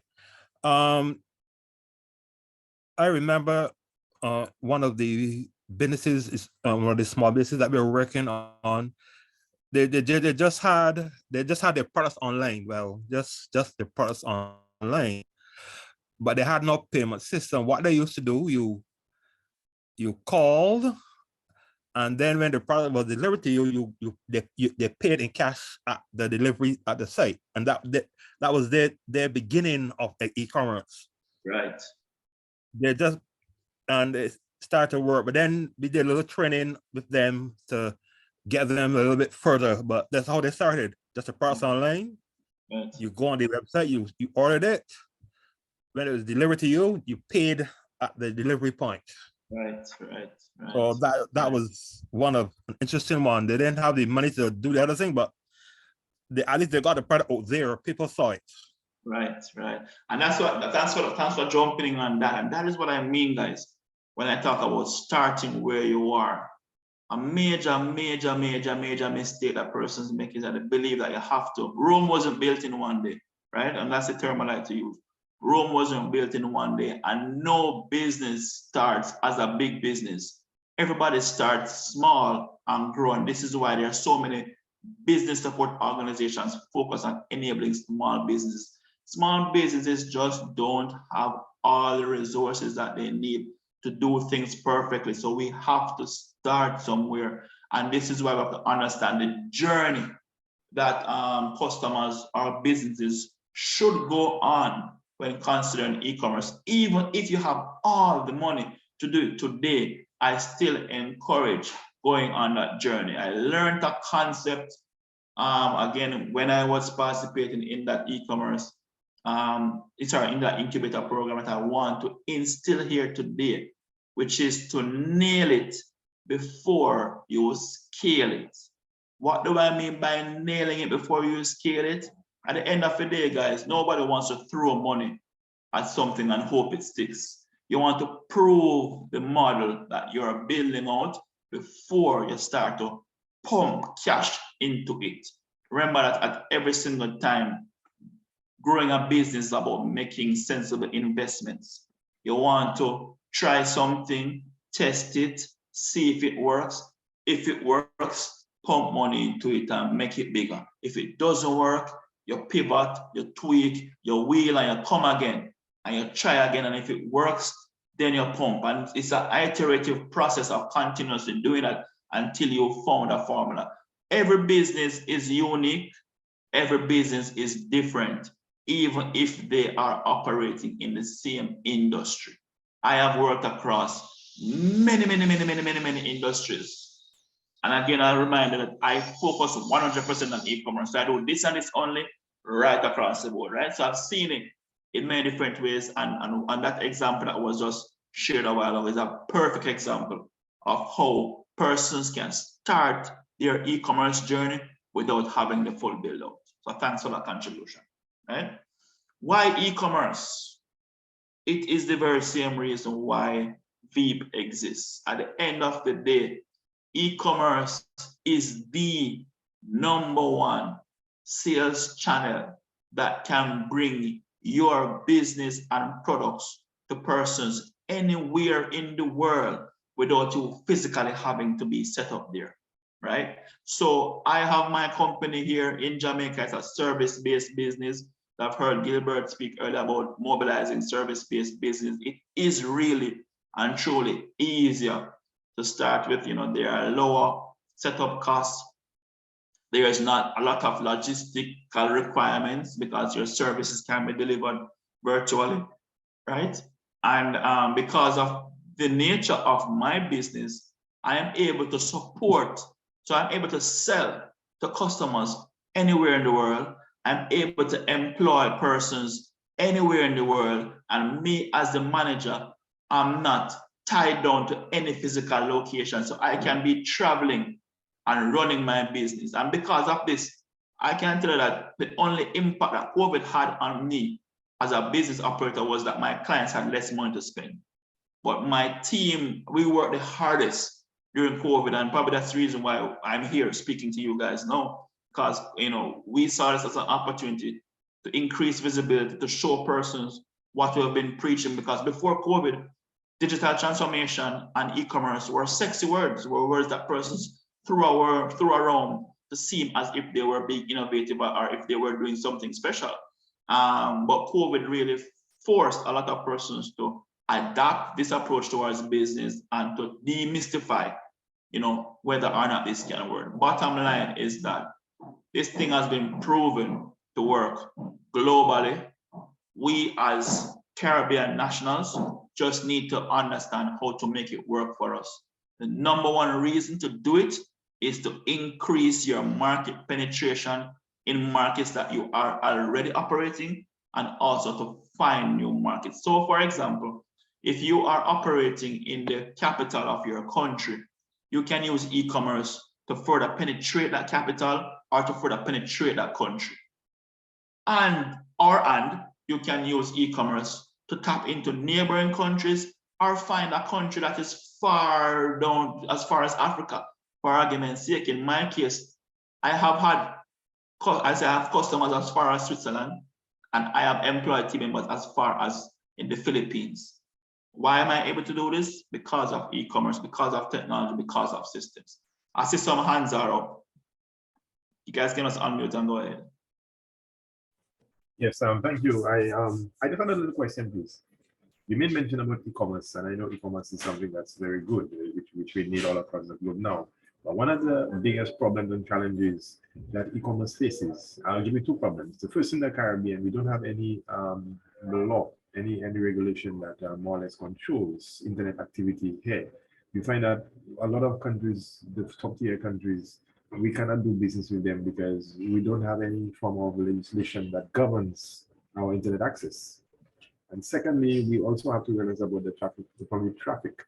If you're going to start up an e-commerce business and you want to conduct business online, how do you get traffic? Traffic is always the biggest problem for you to get customers. You need to rank. If you want to build a website, you need to rank your website. You have to do your SEO marketing. How do you go about doing those things? You know, these things can be costly for persons who are just starting up the business. All right. Thank you. Two good questions. So the first one is that at the end of the day, e-commerce is here to expand what you are already doing. So if, let's say, for instance, there's a trade issue between countries and one country can't sell to the next, I mean, I don't see how e-commerce can help you to solve that, because that's an environmental factor that you have to work around or to deal with, you know. So what I say to the first question is that e-commerce enables you to improve, to expand, to do more, to do better of what you are already able to do. It does not, well, I don't know, probably it would be illegal if it is that you're going to, you know, go around something that is barred from happening. But I could see where I've seen Cuba, for argument's sake, have a lot of black market or underground internet connectivity solutions that allowed them to consume products outside of their country that they were not able to do on their own, you know. Will I encourage something like this? I try to encourage proper business practices and trying to stay within the confines of the law. As entrepreneurs, however, we are encouraged to be brave, to take chances, to take risks, and to do whatever we need to do to make business work within the confines of whatever laws govern our space. So I highly One second. Could you repeat what the challenge is again in terms of trade?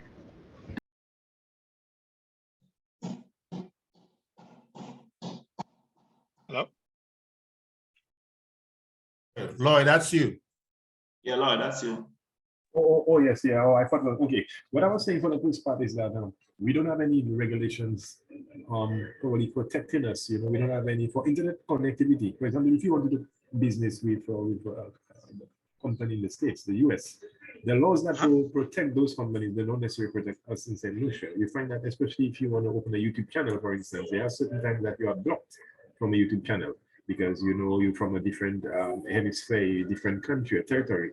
And these things do not allow us access that we would have gotten if we were from a top tier country. So we don't have any law that is protecting us and giving us the same rights for internet connectivity as persons in the top tier countries. That's the first one. And then the second issue we have to deal with, if you have a business and you want to source traffic, what about SEO marketing? You know, you have to rank your website. You need to know how to, and persons who are just engaged in business don't know how to rank successfully, because you might have a website that might be lost in the millions of websites that are being created daily. So how do you rank the website so that you can get traffic? Yeah, the second one is, later we'll get to that. And the first one, in terms of restrictions, yes, the Caribbean currently is lacking policies, protective laws, right? So we have to find innovative ways of getting around and protecting ourselves in terms of our content. When you look at the internet as it is, it's still a wild, wild west scenario. I don't know that the United States offer any level of protection that is different from what governs the Caribbean. What we have challenges with is trade policies between the countries, trade policies between the United States, products coming into the United States and what requirements they have to meet before they come into spaces like this. Within this group, there are opportunities for collaborations when it comes to products and meeting requirements, and how you partner with other members of this group to move products who might be in a different territory than you, that has different laws governing how those products are moved into the global north. So those are things we're going to address over time, and don't forget to raise those points as we move forward, Lloyd. Right. Thanks for that jumping in, Gilbert. On your second question, as it relates to finding customers, we have an entire module around target marketing and how we use digital marketing to grow customers and support. Of course, it includes SEO and a number of tactics, but we have an entire presentation on that, Lloyd. So I'm just going to ask you to just be a little bit patient with us and wait until we reach that module, which I think is, if my memory serves me correct, should be our third module. So by next week, you should start hearing content on that. But as I mentioned initially, guys, that our approach here is about enabling the ecosystem. So we're not just talking about systems, we're talking about registering businesses, we're talking about how it is that persons get traffic, drive conversions. Of course, we're going to get into the systems elements of it, so the e-commerce, the payment systems. We're going to be touching on logistics as well, which is another big challenge as well. We're going to be touching on cybersecurity, a number of things. So we're going to be touching on the entire e-commerce infrastructure, ecosystem, and everything that you need to know. At this point, I'm just covering the introduction. So thanks for that question on the list. Tamara, you had your hand up, I guess. Thank you very much.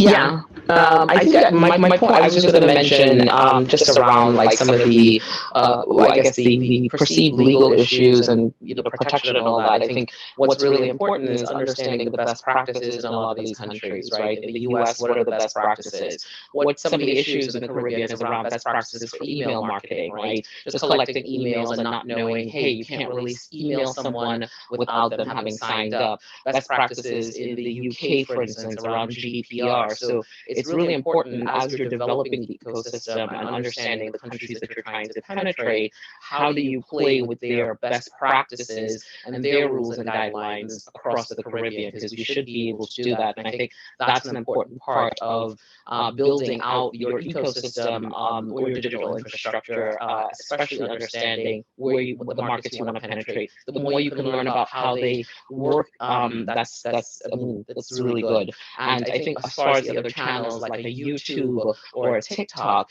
there may be some things that you may not be able to do, but you want to look at these other platforms and channels to see how can you leverage them, even if it's just to reach new audiences, and then start moving them back into your ecosystem where you may collect an email address, collect a phone number, and then start connecting with them after that, right? So I just wanted to add that to the conversation. No, Excellent, Tamara, especially when it comes to GDPR out of Europe. They are very, very strict when it comes to that. Yeah, thanks for that, Gilbert and Tamara. Great point.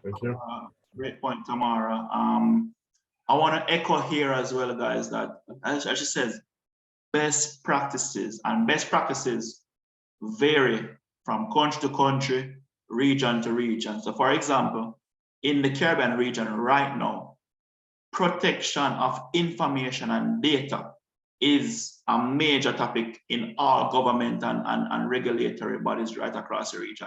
I know Trinidad underwent their own overhaul of their OUR. We in Jamaica are going through that right now. And the main thing that seeks to do is to protect persons' information, how we interact with information. So for example, we're going to talk about this a lot when we get into the promotion and driving traffic and support. But once you have somebody's phone number and email address, you kind of have unlimited access to that individual to sell them your products, to promote your products, to bring them on that buyer journey, to build and maintain strong relationships with them. However, there are best practices around how you engage with those individuals. You know, persons need to give you permission to sign up with them. So for instance, a lot of times when we download these apps, we buy these products, we sign up for services, There's always this little checkbox that says, I agree to these terms and conditions, but we never ever read those terms and conditions. It is within those terms and conditions that we put the things that protect us and give us the permission to do the things that we need to do in terms of how we engage with our customers. Another thing to be aware of is that in internet business, you have laws and best practices again that you must adhere to. For instance, there are products that are sold physically here in your country that has restrictions. So for example, selling items related to guns, ammunition, controlled substances, simple things as pornography and sexually related products. Now, these are all products that persons want or desire at some point in time. However, they have different regulations and controls around them in the offline space, and they also do have the same regulations and controls around them in the online space. So when you're going to get things like a payment gateway from a bank, they're going to ask you, what are you using this for? Be very upfront about it. You know, things like, I know that in countries like Cayman, if you should try to use your personal bank account to conduct business, they will shut it down because they're saying that this is not a legal way within that country to conduct business. You have to get a business bank account that is built for that specific purpose and has the necessary meets the necessary regulatory requirements and so forth. Why? Because a country like that is known to be a money laundering haven, so they don't want persons to be using personal bank accounts to do things like this. So we have to be aware of these things. And when we build websites and platforms to put these products on, you will see where on Facebook, on YouTube, certain things will get flagged. It's the same thing if you're building a website. Certain host providers will tell you that we don't allow for the selling of these types of products and services. And once they identify this on your website, it's going to be shut down. So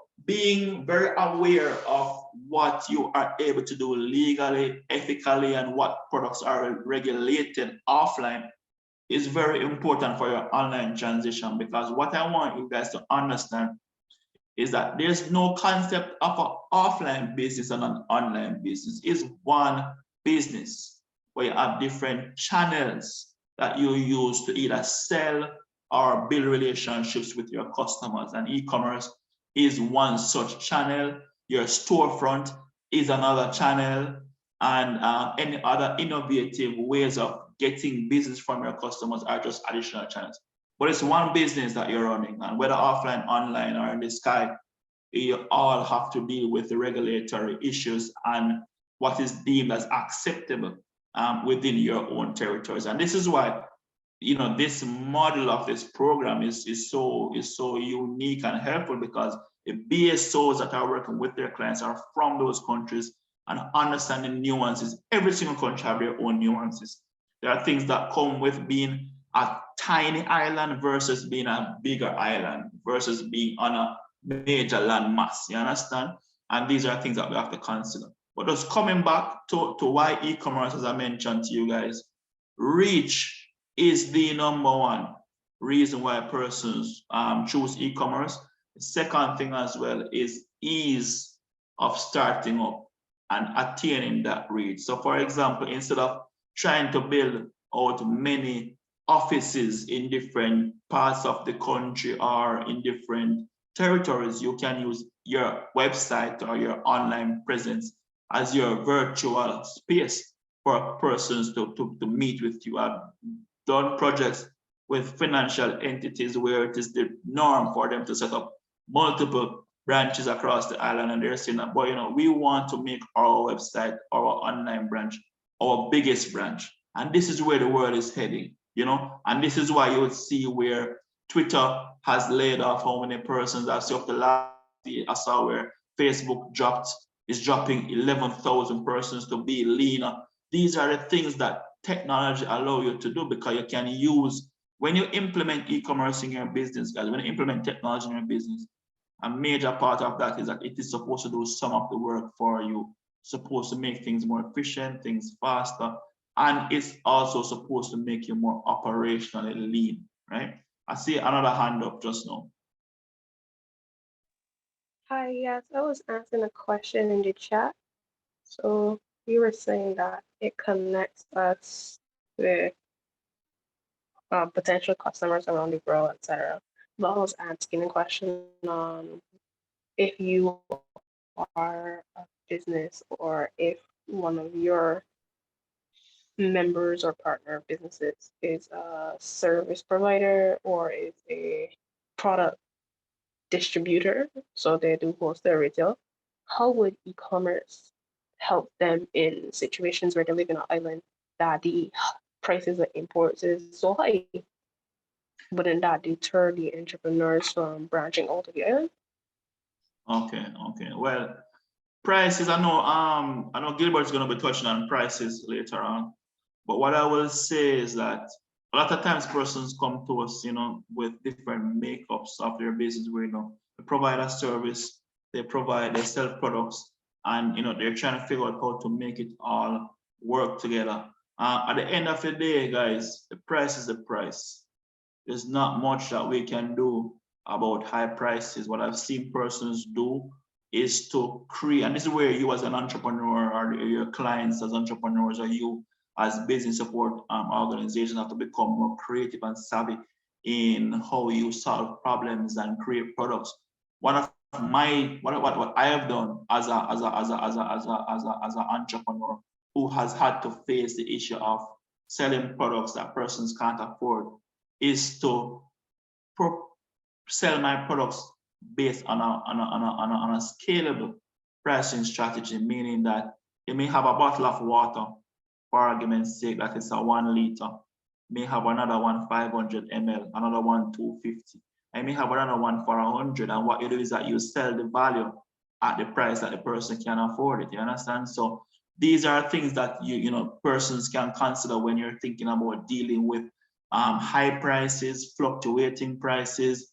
It's as I said to persons oftentimes, the price is the price.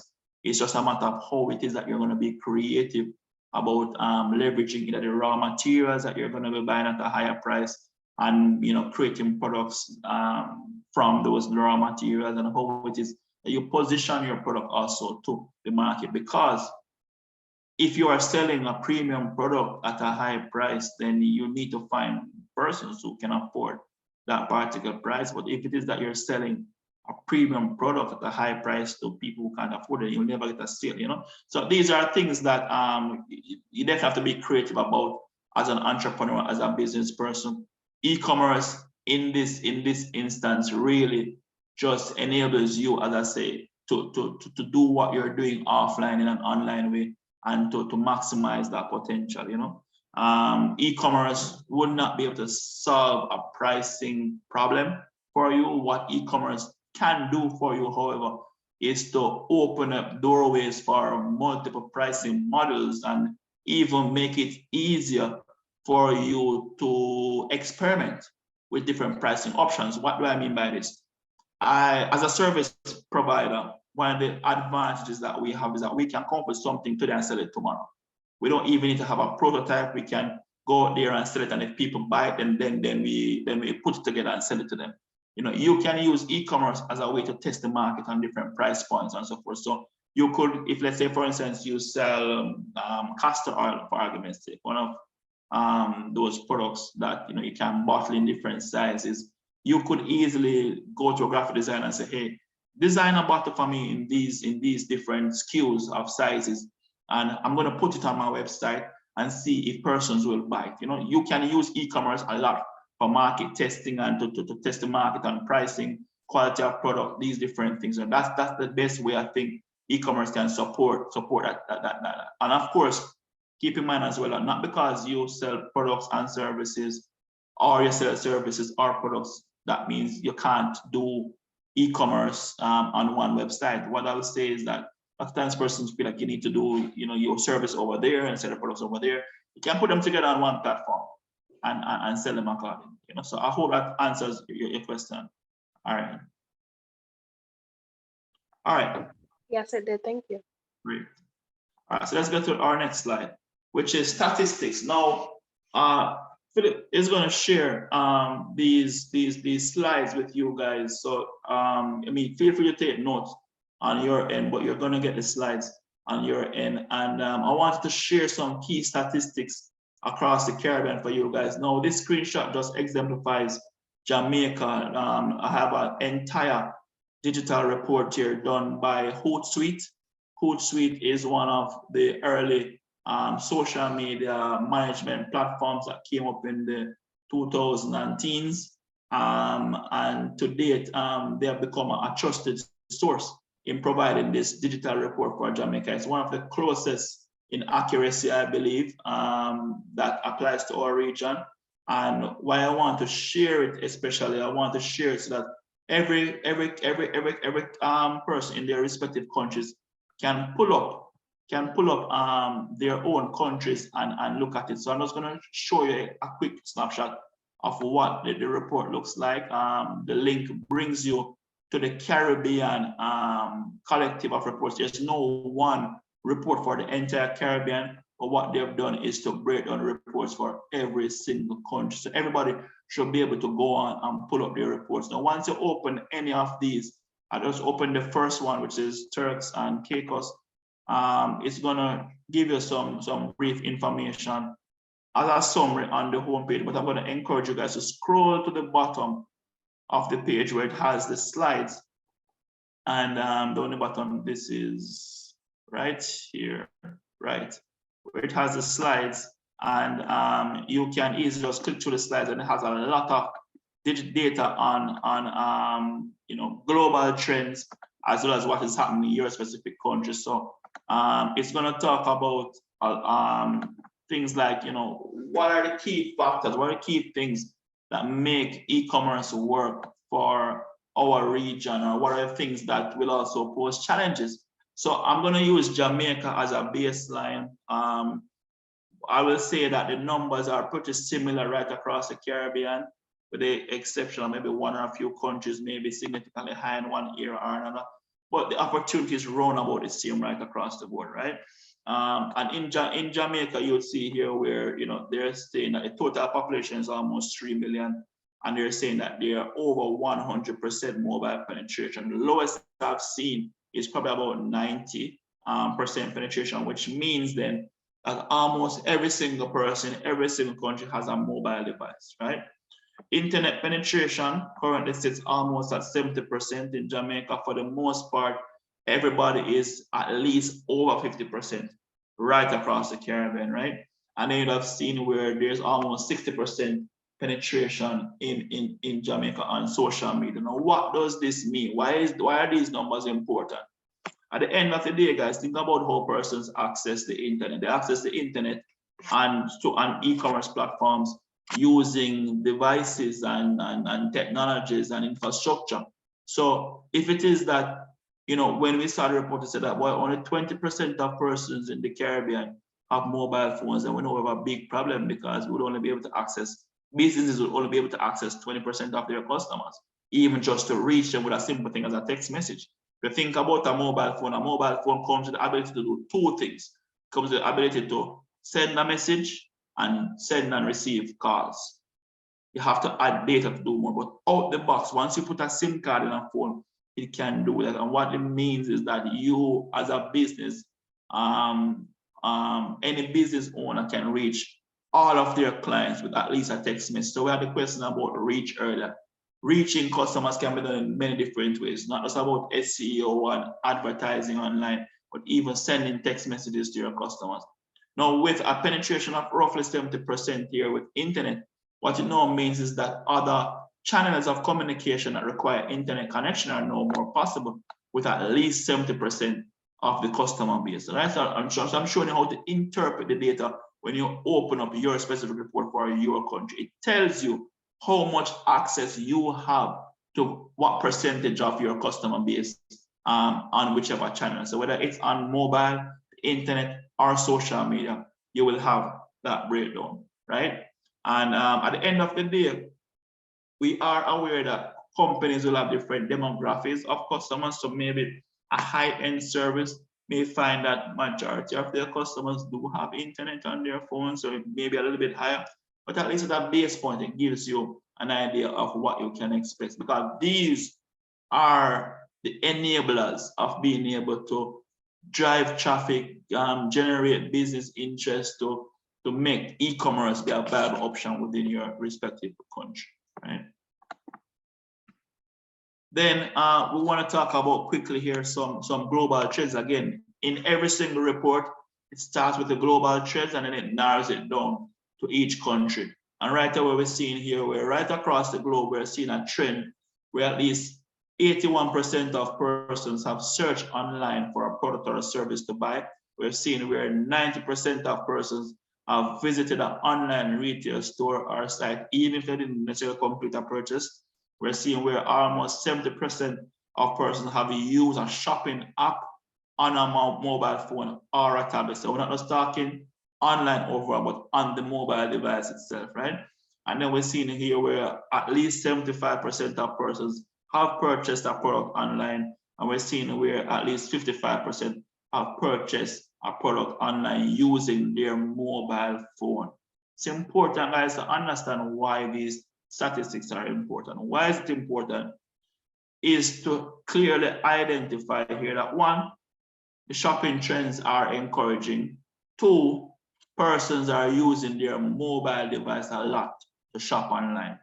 If you are in any traffic, in the bus, in any shared space, and you look at what persons are doing on their phones, majority of them are shopping or engaging in some type of review. Once you're not, even when you're on social media, sometimes persons are engaging in shopping, right? So these are very encouraging statistics, and statistics that tell us that the trends are here, especially for export, because let's say that this at best case is for our international markets that we want to be selling to the first world markets. Then what this means is that these persons are actively looking for products and services in these channels. It's just for us to show up in these channels and attract their attention, right? Andre has a hand up. Andre, you still have a question?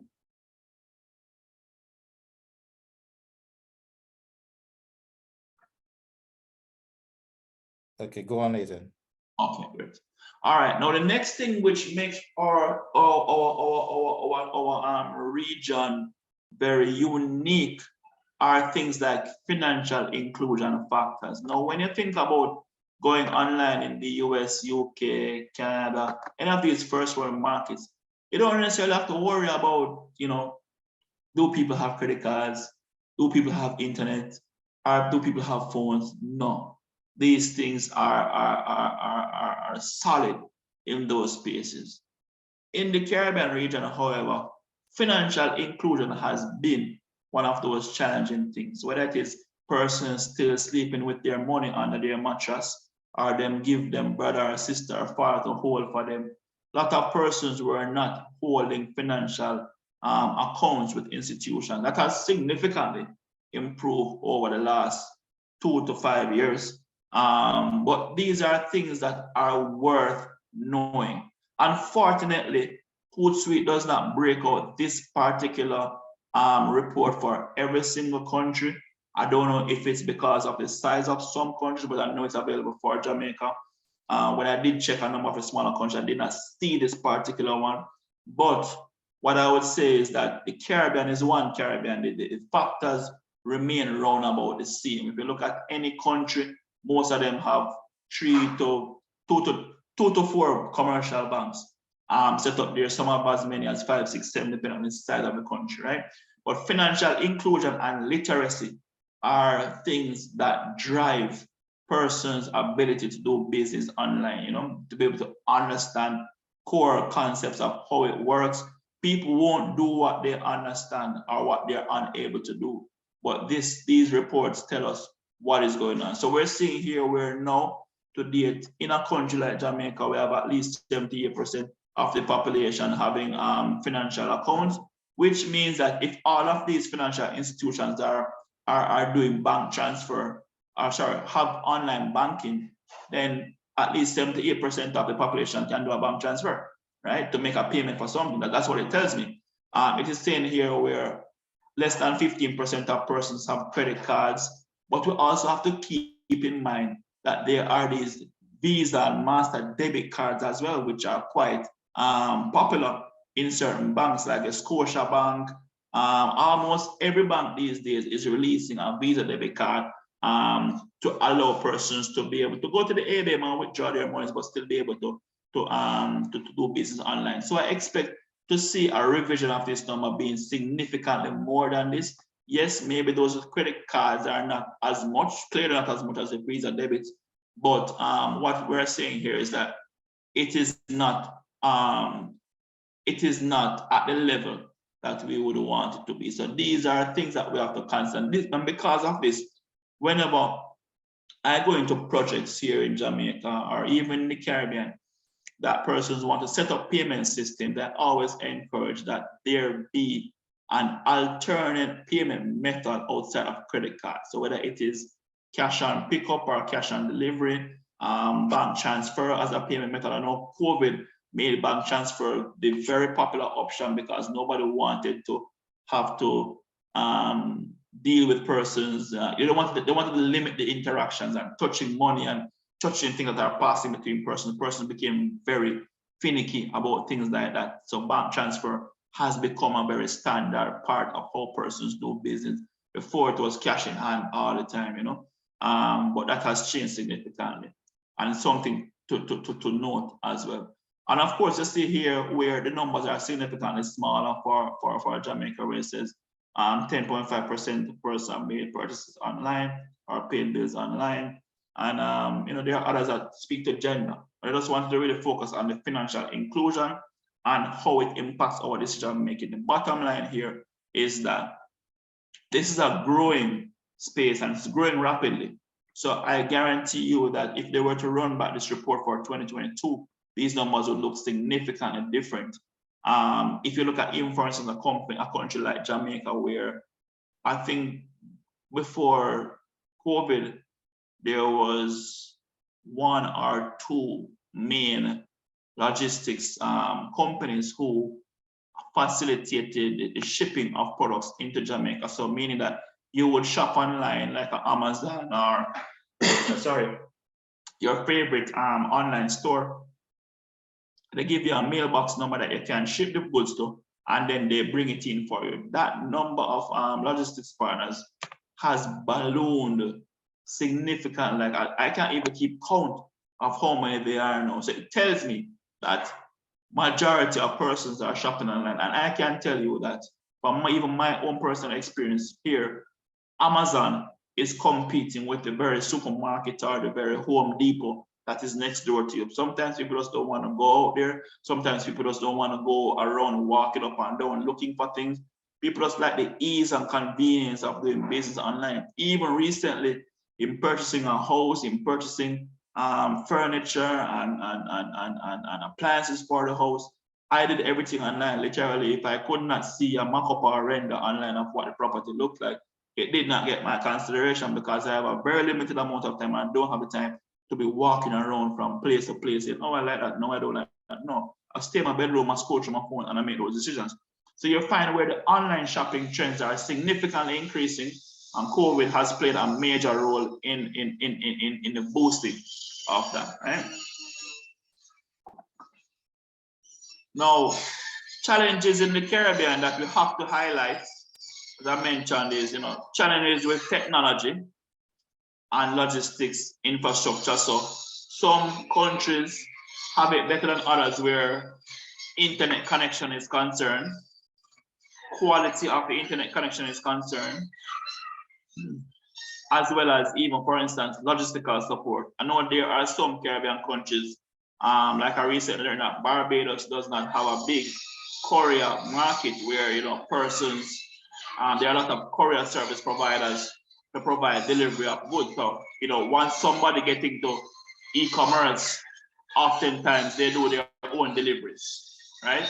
Cayman, it's the absolute opposite because of the financial sector, where there's a lot of finance and legal work happening. Apparently, it's a thing for bearers and couriers to be heavily present. So they don't have that problem, you know? So these are things that may vary from country to country. credit card penetration and the usage is also another thing, because of fraud and persons sometimes doesn't understanding fully the security of credit cards on certain websites. They may be timid to use it on a particular website, or they may link it to a PayPal account and then use the PayPal account to make the purchase as a buffer.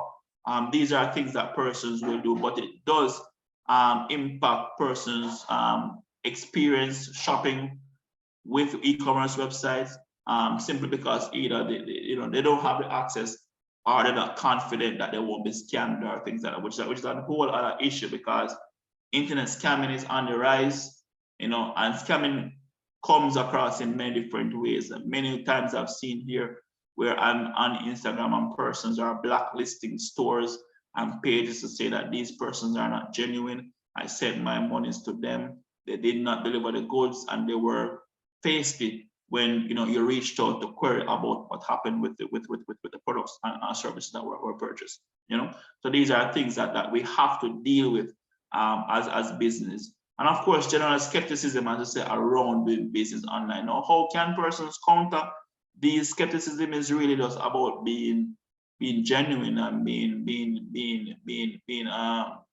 being honorable about how you do business.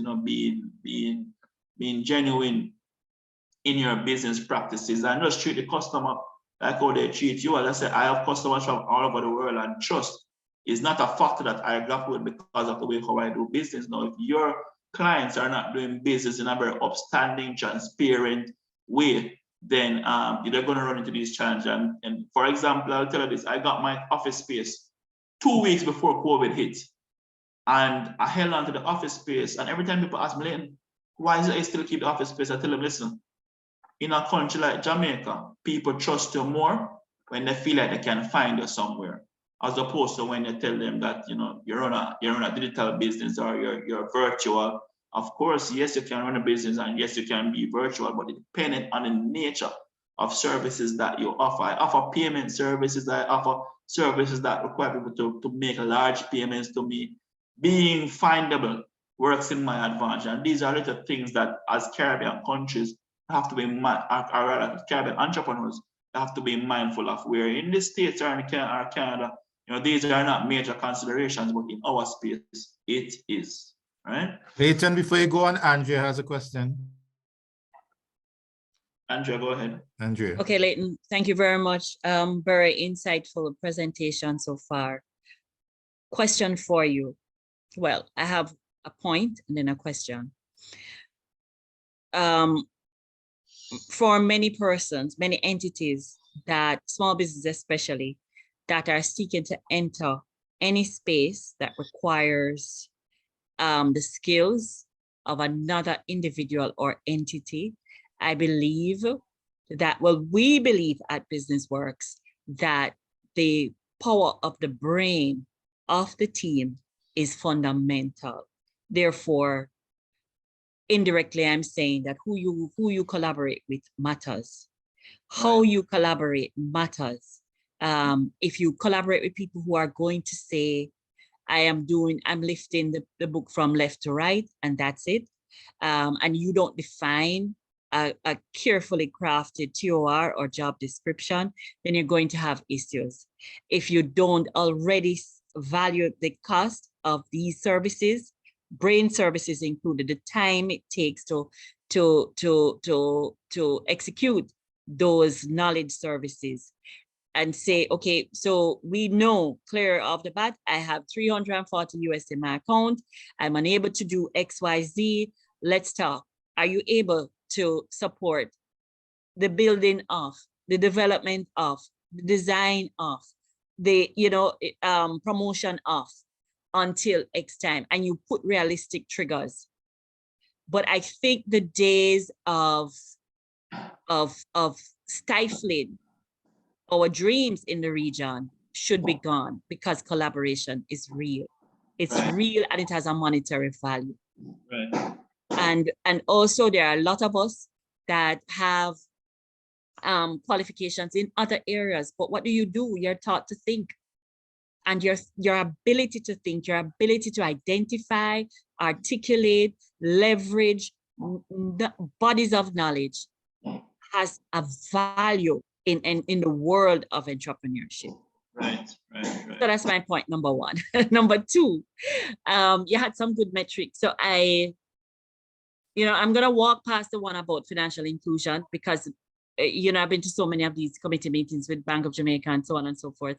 And I don't hear one on the psychology of why. I see where you sophisticated people with all the letters behind your name just sweep the people who you believe are your customers.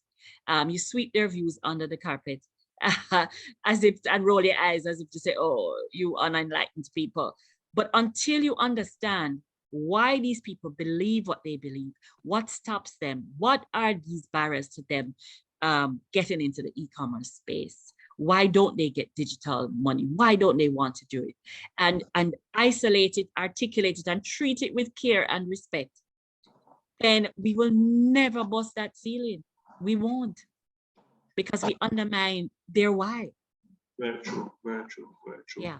Very true. So my question is, these metrics now, how will these play a part in, for in some of our implementation plans? Because I see some of them as a challenge to me, to us as BSOs. So that's it for me, and thank you for the time. Okay, no problem. Great points. And collaboration in this day and age through sharing knowledge is a very powerful thing. I will say that my own business, I have ensured that I'm a student of entrepreneurship and a student of e-commerce, because that I ensure that I myself first understood a lot of what is required to get done. But you can't be, no man is an island, right? And you can't know everything. You can't be a master of all things. They always saying that you're a jack of all trades, a master of none. So this is where I encourage collaboration and partnerships. Up to recently this week, somebody reached out to me, wanted me to partner with them in some business opportunities, but they were not clear about what they wanted, what they wanted to give up, and why they even wanted me to be a partner. They just saw me as a great resource and wanted me to be involved. And I said to them, hey, listen, sit down, think about it. At the end of the day, partnerships are important, but you have to ensure that your partner is bringing something that you are not already able to do, or you're going to find a point in time where you're going to be questioning, why do I need this person? Right? So it's important to choose partners that bring value to the table that you are not able to already deliver on. As it relates to the metrics and how it impacts the ability of persons to move online, these are things that I would say that we merely need to be aware of, because at the end of the day, e-commerce, as we are putting it, are not solely dependent on all of these factors. The main factors that we should be concerned about in terms of enabling factors are: one, mobile penetration, because everybody is using phones, so we know that, all right, persons are able to view our product catalogs, they're able to compare one product to another, even compare my product to my competitor's product. They are able to submit an order. So the usage, the internet and the mobile usage trends are extremely encouraging. The financial inclusion trends are where we may have challenges. And this is why, as I mentioned, any project I've gone on to, I've never left that project setting up only a credit card payment system, because I know that if you are going to do well at selling your product, not do well at e-commerce, but just do well at selling your product online, you're going to need other payment methods. It's the number one reason why when you go to the gas station to buy something, you can pay them cash, or you can pay them with a debit card, machine, or you can pay them credit card. They were saying that the more ways that you give customers to pay, is the more likely that they will buy. And this is what comes out really in the approach. What the statistics on financial inclusion are saying is that there are some challenges that need to be overcome, but it's not a showstopper. It may be a showstopper for a certain demographic of customers. So if we were to, for instance, to say that inner city persons on a whole don't have ready access to credit cards because maybe they don't have a job letter that they can provide, maybe their work is informal, maybe it is they don't have the credit score required, maybe it is that they don't have the financial track record required. Does not mean, however, that you can't sell to that person and still make them do a bank transfer, because they may still have a bank account, still have access to online banking, and still can pay you. So these are things that weigh into the decision-making process behind how you execute your e-commerce strategy. Doesn't tell you that you can't do it. It just tells you the things to consider and what factors that you should really look at when putting together the strategy. You know, don't go in blindly saying that everybody's going to pay you by a credit card when everybody does not have a credit or debit card that can be used online. You know, so it really just helps the decision-making process to make you aware of what cannot be done and what hurdles they may need to overcome, and also to understand what solutions to start looking for. You'd have seen where mobile wallets like Link and companies like WePay in the Caribbean have been coming up. I've heard about this M product. I remember seeing them up in Barbados, and it's M Wallet or M something like that in Barbados. All of these solutions are popping up, and all of them are geared towards boosting financial inclusion. You know, so as we are growing in our e-commerce execution, remember what Lloyd mentioned earlier about the example of the customer who was accepting the orders but collecting the payment when the person delivered the product. That is e-commerce, and sometimes that's where we have to start until we can do better. All right. Any more questions? Oh, Gilbert, it's 10 minutes to 12. Do you think it makes sense for us to start on the business strategy or not yet? Let's leave it to the next session. No, not. I know we promised the DSOs that they'd be here for 3 hours. Gilbert, I didn't hear this. No, could you repeat? I said, I know we promised the DSO they'd be here for 3 hours. It's probably not wise for us to start now. You guys probably have other things that you need to engage in. So I don't know, for some reason, I sound very muffled. Oh, my apologies. Exactly.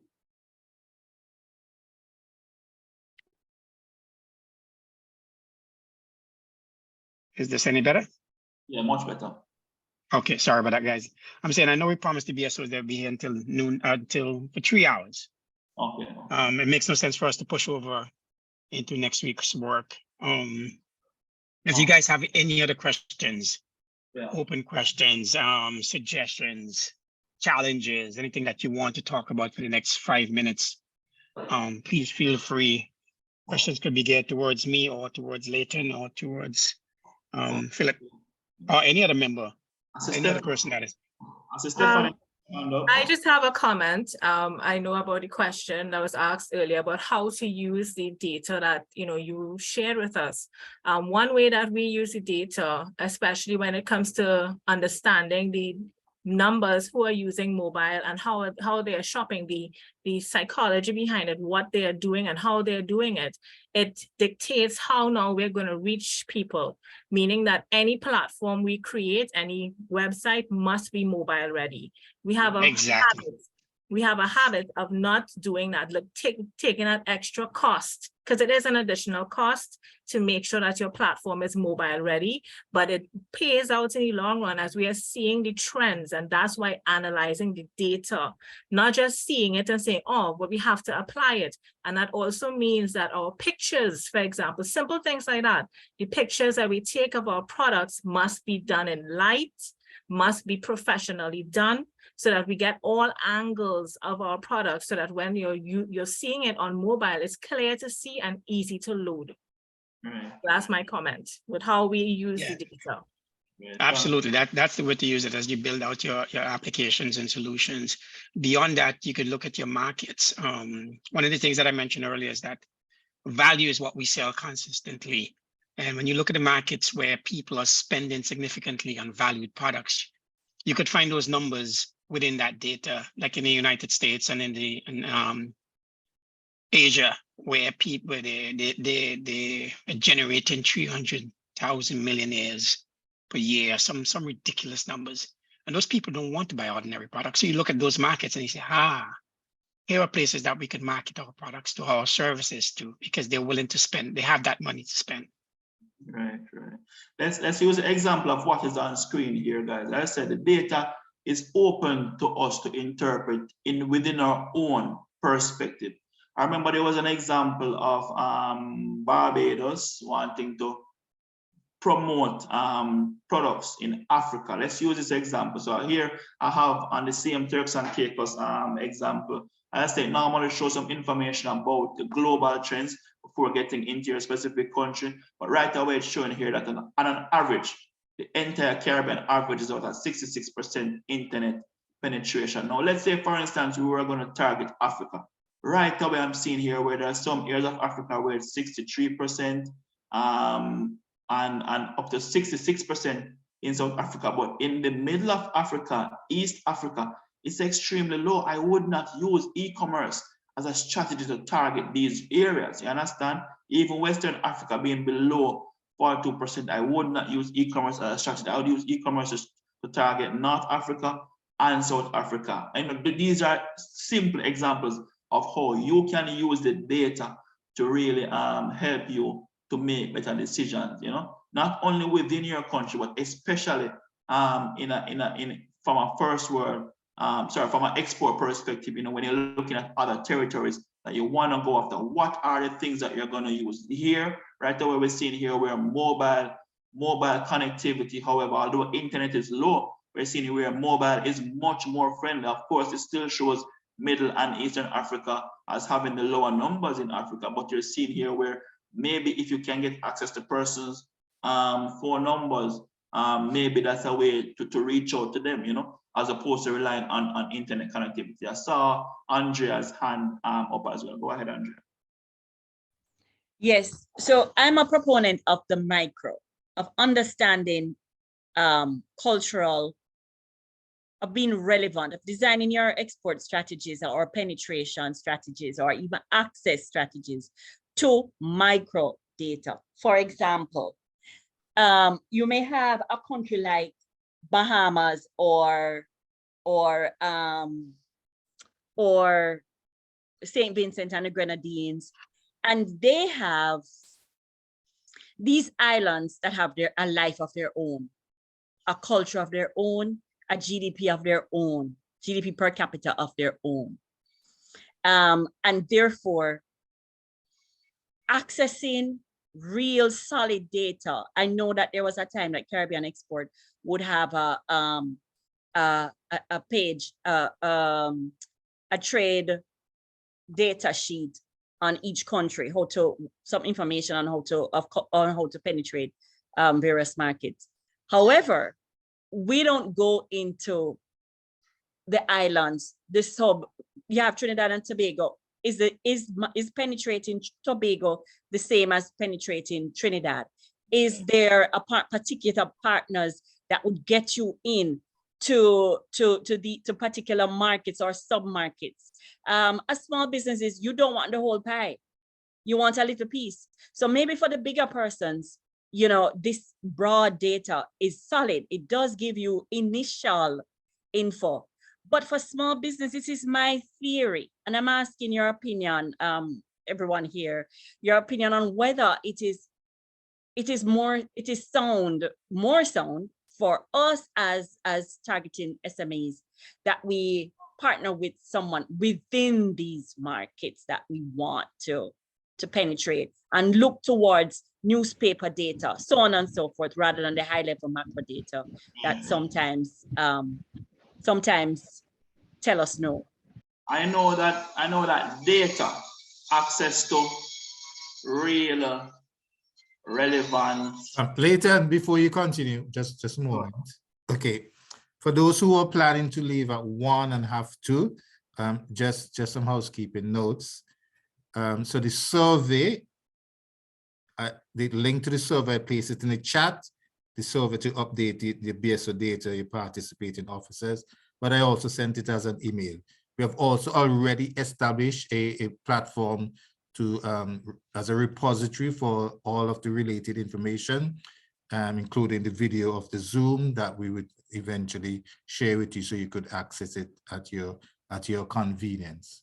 From my perspective also, encourage your companies to still sign up on the checklist as is outlined in the information bulletin for companies, but in the interim, I'm working on the simplified version to share with you to facilitate that process. We have the whole of November and some part of December to onboard your 5 companies that you'll be working with. So we do have some time, but we have to be aggressive upfront in getting them. Okay, so that's it from me. Those who have to log off for whatever because of your schedules, fine, but I guess we could continue and then close out on this session later, and then you promise what's coming next week. Thank you. No problem.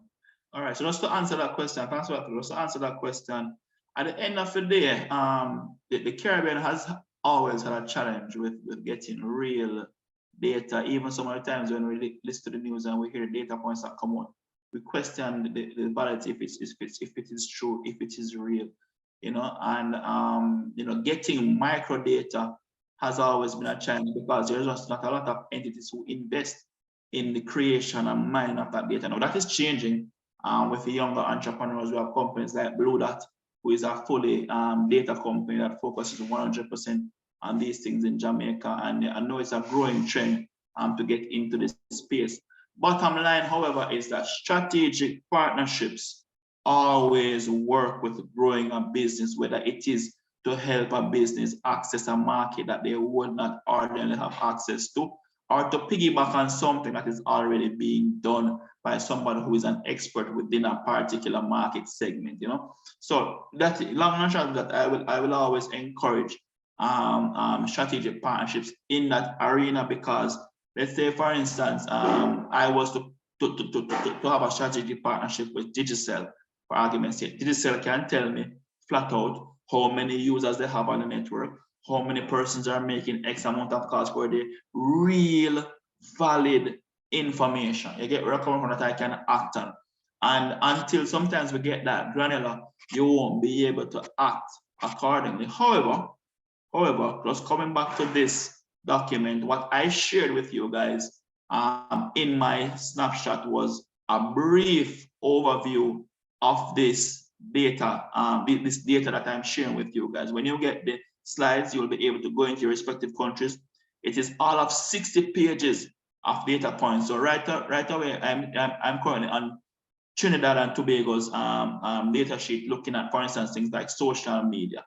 A lot of times, person asks the question, which social media channel, does social media work? Which social media channel to be on? Why should I be on which social media channel?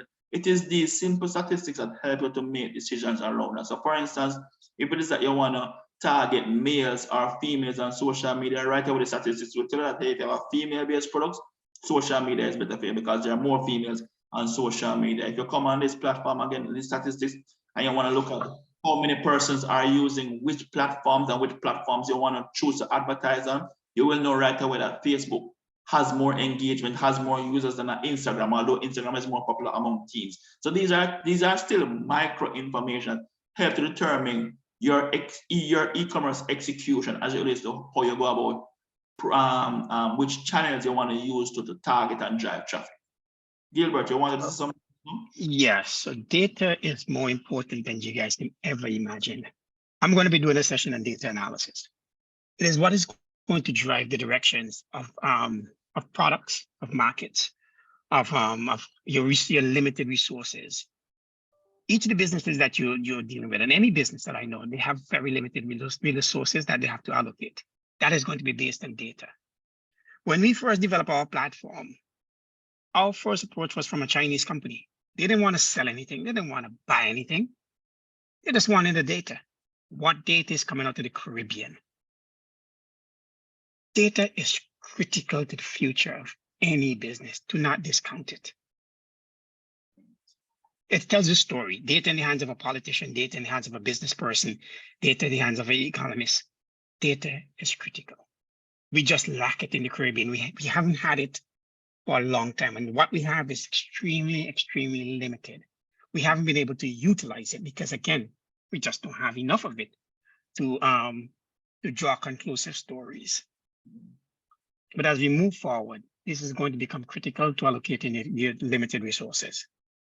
And just to jump on it as well, I know there are persons, the large companies like Red Stripe in Jamaica and persons who operate within the FMCG space, they do use a lot of data around shopper insights and so forth, but this data is extremely expensive. So you can get it, but it is also very expensive, you know? So these data points that we do get, however, from Hootsuite are usable, are helpful in, you know, especially when it comes to coining campaigns and determining which platforms to use, which ones have good engagement, which ones have the most people. It makes a difference because I see personally, I'm in the B2B space, and I will tell you that Facebook has get the most engagement over Instagram and even LinkedIn. You think that because there are so many working people on LinkedIn, B2B, you're selling B2B, you're gonna get a lot of engagement. Yes, there are a lot of persons on LinkedIn, but are they active? Are they using it daily, you know, in their daily lives, like how persons use Facebook and Instagram? Is very different. So these data points do help. It does not give you everything you need. And this is the disadvantage of being in the Caribbean. We're always behind when it comes to these things, especially with innovation. But at this point in time, I think we are the furthest we have ever been. And there are things that we can use and leverage that can help us to make sensible decisions as we're going on. A lot of it, however, is learning by doing. And that is why my last comment on this particular topic will be to nail it, guys, before you scale it, right? So you will also have to create your own data within your business. And this is why using information systems become very important, because right away, you will be able to tell that, all right, if I got 2,000 people to see this ad, I can expect 100 people, or I say 1,000 people to click on it, 100 people to land on the website, and maybe 10 will buy. These are data points that you can now create formulas around. And at the end of the day, and we will talk about KPIs and tracking and all these things and how you create valuable data within your business. That, of course, is separate from just readily available data that is out there, but you will have to create your own data points as business persons for your clients, or help your clients to create those data points within their business so that they can act on it. Data is king, data is information. Gone are the days when we throw things at the wall and hope for it to stick, right? All right, so that's the last point I'm going to make on that. As it relates to next week, we're going to continue into business strategy and pricing. Although we will complete those two modules next week, and that's pretty much what we will be jumping into at this point in time. I'm just going to give you a quick synopsis of what that will look like, which is really from the e-commerce business model perspective. We're going to be diving into e-commerce business model canvas. You guys would have been familiar with things like startup canvas or lean canvases. We have had to coin our own version of that because it is not available anywhere to find a canvas that fits directly for e-commerce business models. So it's something that I've done in working with clients that want to expose persons to. And we're also going to jump into the case study, which is going to form the way how we bring the content across. We won't be bringing things across just in a very general way, but also be based on the case study. So we're going to introduce the case study, or reintroduce it, because we did talk about it initially. Reintroduce it and kickstart the strategy conversation next week. If there are no other questions, that's pretty much it for today. Gilbert, anything on your end, or Philip? No, nothing in particular. Thank you guys for being here. We know we've taken up a lot of time, but it's worth it. Yes, as I said, this role is critical. Absolutely. I think we had a really great session, and I really look forward to the next installation.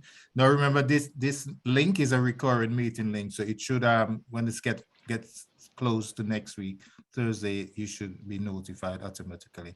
If not, I'd ensure that you get a fresh email so that you can. Next session is next Thursday, just housekeeping. Next Thursday. 3 hours. Same time, 10 o'clock Barbados time. And we every week for the next after now for the next 3 weeks, we have a date together. So thank you very much. Please follow your email for updates as necessary. And thank you for filling out the survey. It'll be very useful. Great. Great. Have a wonderful afternoon, everybody. Same to you. Take care. Bye. Thanks, Leighton. Yeah, man, no Thank problem. you. Thank you. Cool.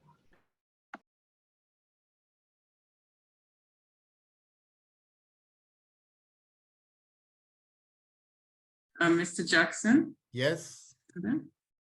Yes, I ma'am. want ask, well, earlier I had my hands up and I wanted clarification in terms of the, I heard that somebody, well, Mr. Williams, it is mentioned that we're supposed to bring some, well, assign some firms.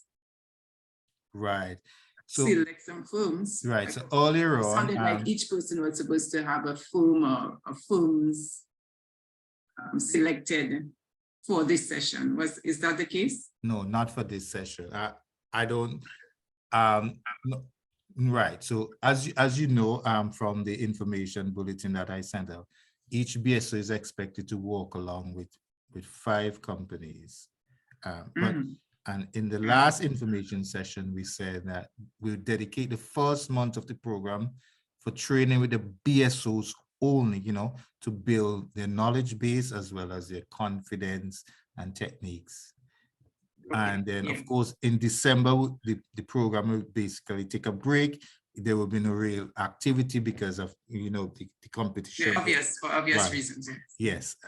So we have the whole of November, the rest of November and most of December to make sure that we onboard 5 companies per BSO, that each BSO onboard five companies that they would work with going forward. Okay, and to present them in January? Yeah, in January. But Yes. we'll meet sometime in December, especially if the response is overwhelming, we would meet with each BSO to select the firms because we want to get a proper mix of, we want to be inclusive and especially with a focus on women-owned or women-managed firms. We want to have a proper mix of persons who are starting from zero and those who already have some sort of e-commerce operation but want to accelerate. That sort of mix. I think mixing it up is important to understanding our key performance indicators and the effectiveness of the program across a wide range of participants. Okay, sounds good. Great. All right. So I would send out a simplified version of the e-readiness checklist. I think maybe for some companies might be the one that we had before on our platform may have presented some challenges. That's just my assumption. So I would design a simpler version on SurveyMonkey that we can use to solicit the participation of businesses. Thank you very much. Great. Okay, everyone. Okay, so that's it from my side. Have a wonderful afternoon and see you next week.